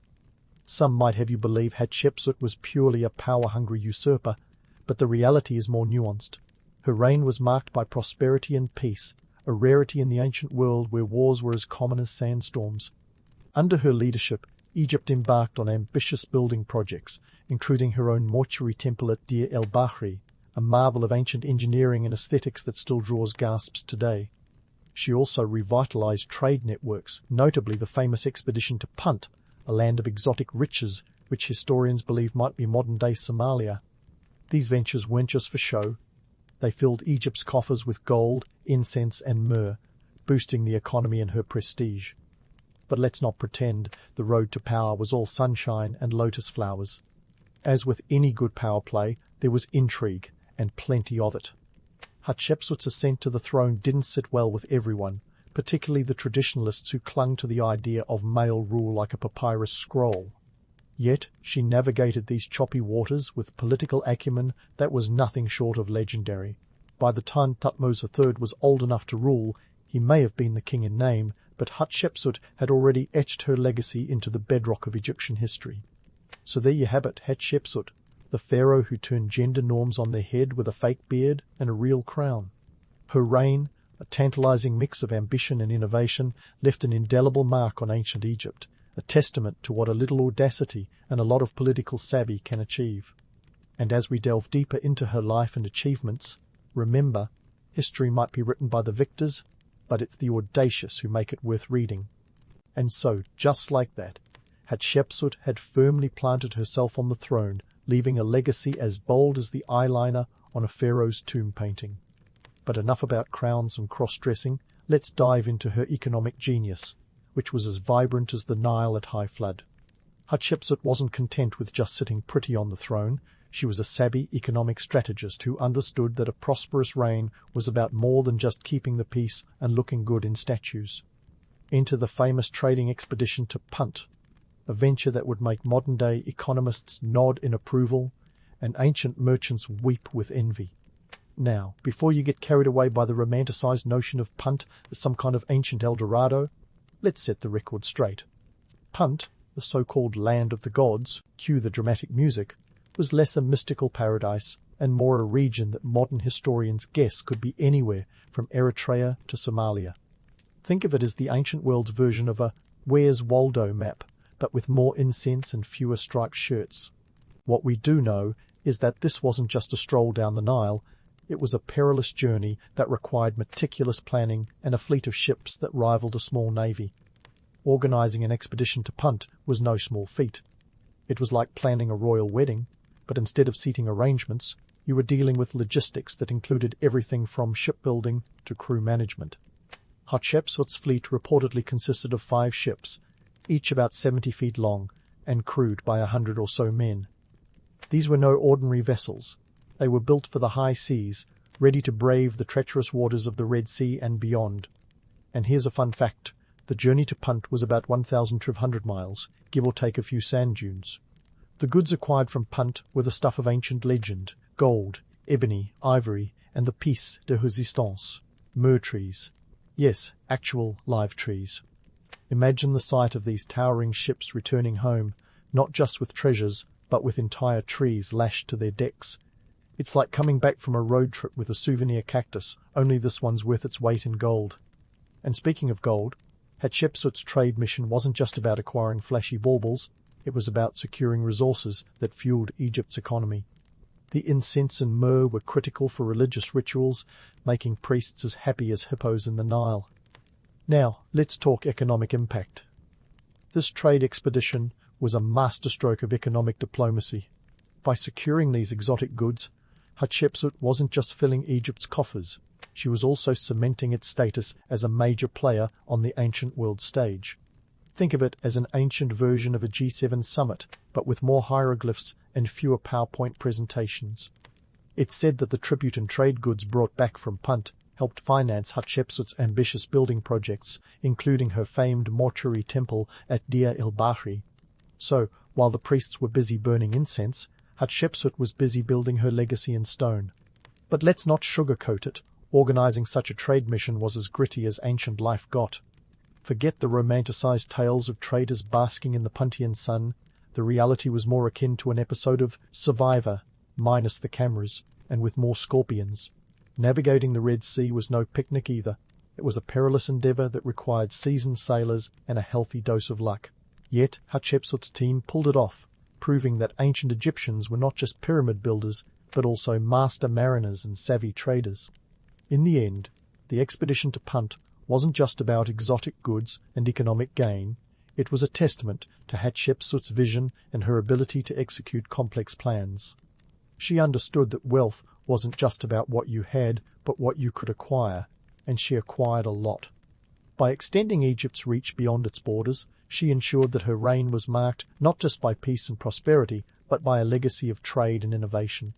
And as we continue to explore her remarkable life, remember that behind every grand story lies a gritty reality. A reality that Hatshepsut navigated with the skill of a seasoned sailor and the ambition of a true pharaoh. So, while Hatshepsut's trade mission played out like a high-stakes episode of ancient Egyptian traders, back home she was laying the groundwork for something far more permanent than a cargo hold full of myrrh. Into her pièce de résistance, the mortuary temple at Deir el-Bahri. Now, if you're thinking this was just another dusty monument in the desert, think again.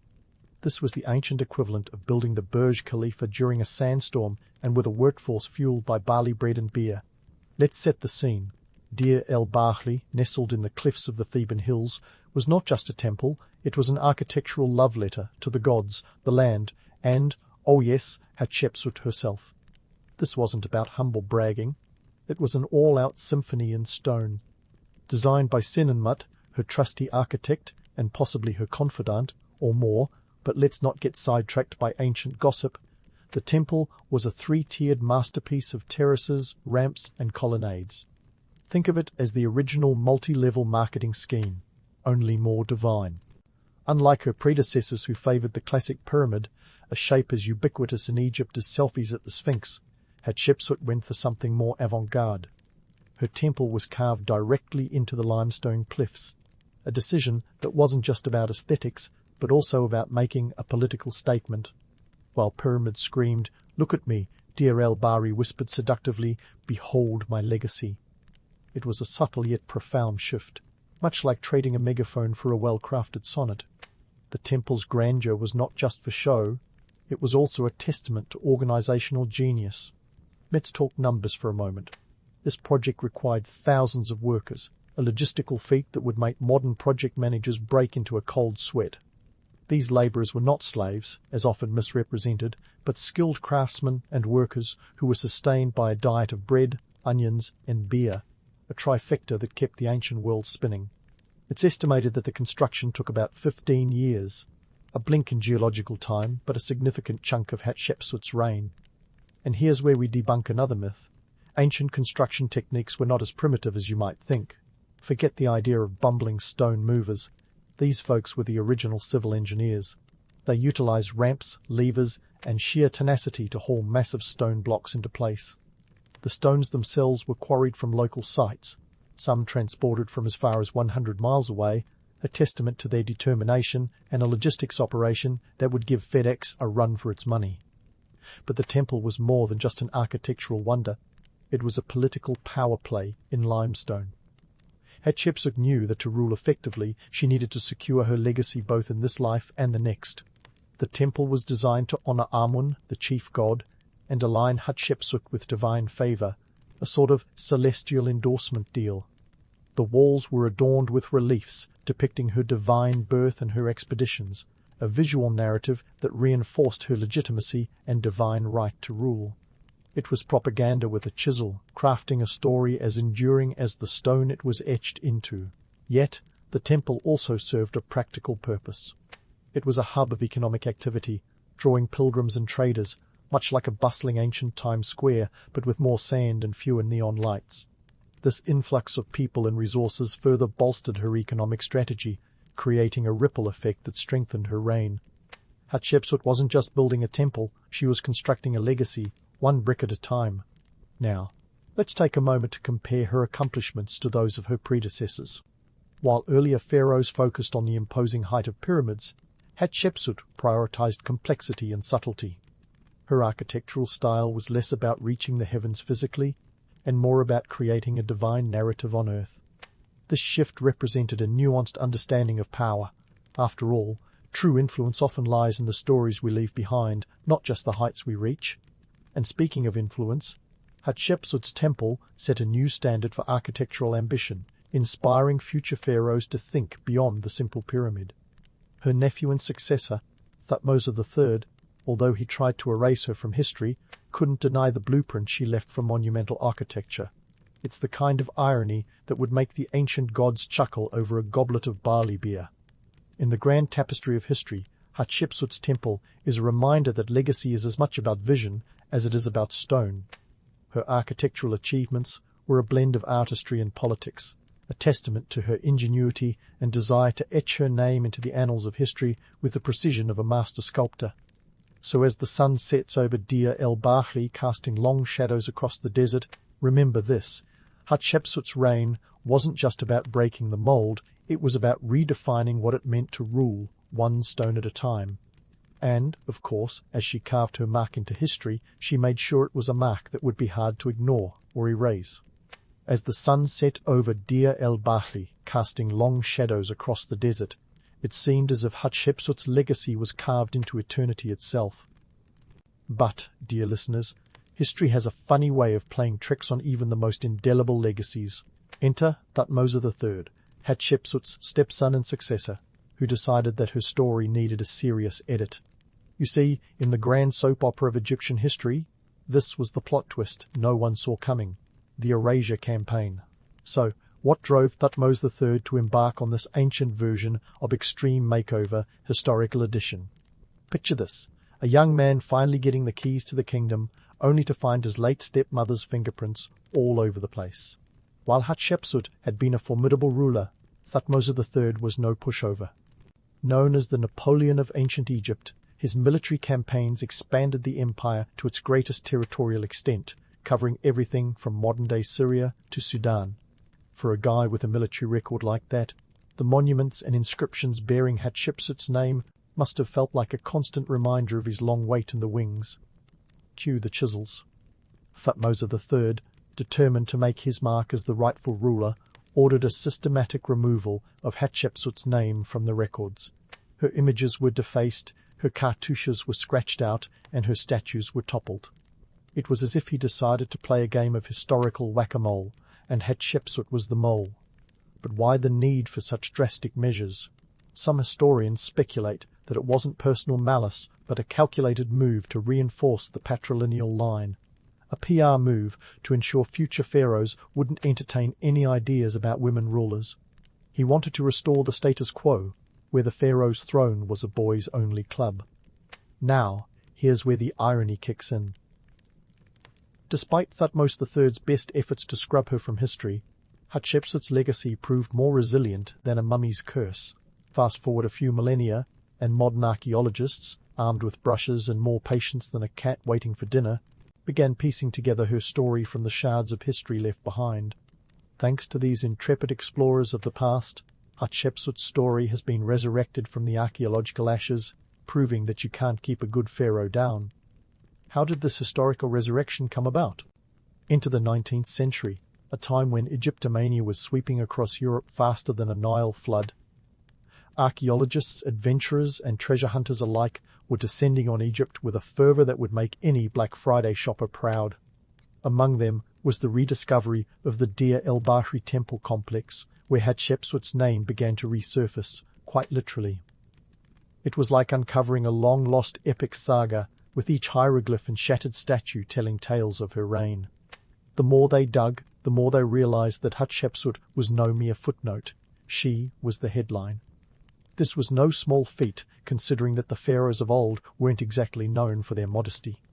Imagine the shock when it turned out that the dusty remnants of history had been playing a game of telephone, and Hatshepsut's chapter in the story of Egypt was far more significant than previously thought. So, what does this all mean for Hatshepsut's place in history? It's a story of triumphant irony. The very efforts to erase her legacy ultimately ensured its survival. Her story, now pieced together with a mix of archaeological detective work and a dash of modern technology, is a testament to her resilience and innovation. You could say Thutmose III's erasure campaign backfired spectacularly, like a boomerang with a serious sense of humor. And if you think that's the end of the story, think again.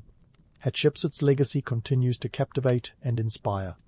Her life, a blend of political savvy, architectural genius, and economic strategy, serves as a reminder that history is not just written by victors, but also by those with the audacity to defy the odds.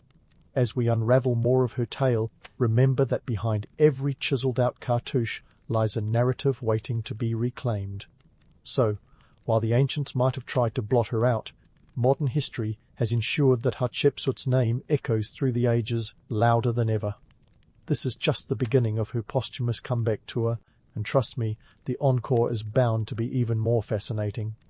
Stay tuned as we delve deeper into her legacy, exploring the mysteries that continue to surround her and the impact she left on the world stage. After all, history is not just about who gets remembered, but how we choose to remember them. And so, as Hatshepsut's name began to echo louder than a bazaar on market day, her story unfolded like an ancient epic with cliffhangers that would make even Netflix envious. Let's dive into the heart of her legacy, a tapestry woven with threads of ambition, innovation, and a sprinkle of ancient drama. Hatshepsut's reign, once thought to be a mere blip in Egypt's grand timeline, is now hailed as a cornerstone of its imperial zenith. She ruled for about 22 years, a feat impressive even by today's political standards, especially considering the average pharaoh's tenure was often shorter than a New Year's resolution. During her time on the throne, Egypt wasn't just sitting pretty, it was thriving.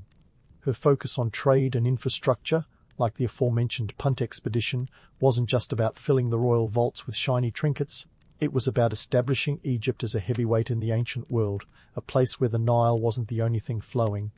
Wealth and influence were too. Now, let's talk numbers. Hatshepsut's trade missions reportedly amassed riches that would make even the most seasoned Wall Street broker green with envy. Gold, incense, and exotic goods flowed into Egypt, fueling a period of prosperity that underpinned her ambitious building projects.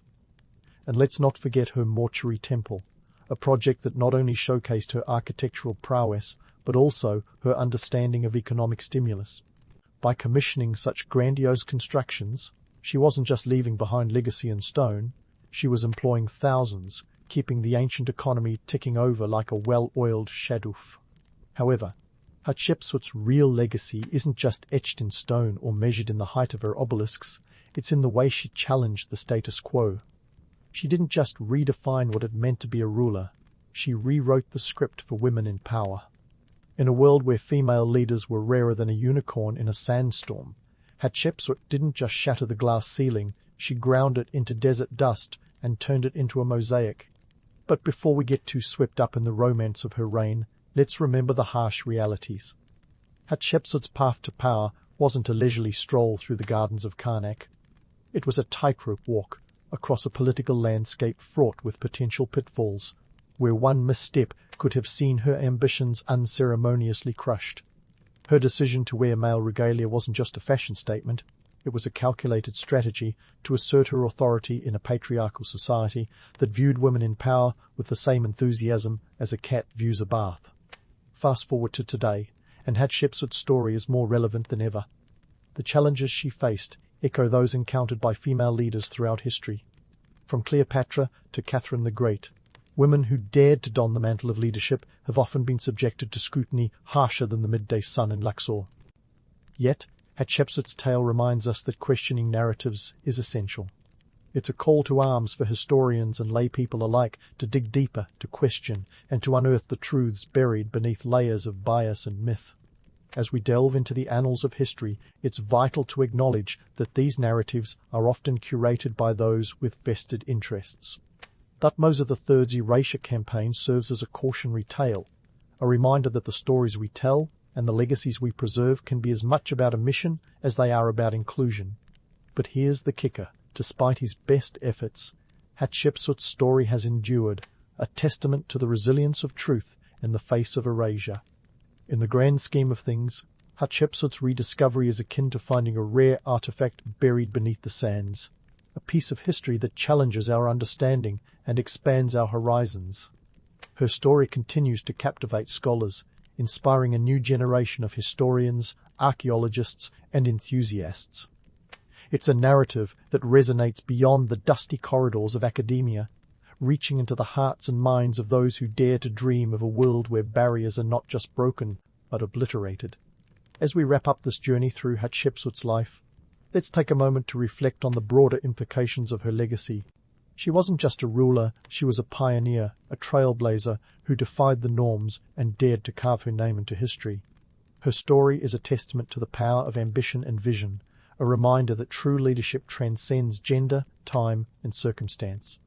So, as the sun sets on this chapter, casting its golden glow over the sands of time, remember this. History is not just about who gets remembered, but who insists on being remembered despite the odds. Hatshepsut's legacy is a beacon, shining through the ages with the brilliance of an Egyptian sunrise. It challenges us to question, to explore, and to celebrate the stories of those who dared to defy convention and leave their mark on the world. In the end, Hatshepsut's name may have been carved out of stone, but her legacy is etched in eternity.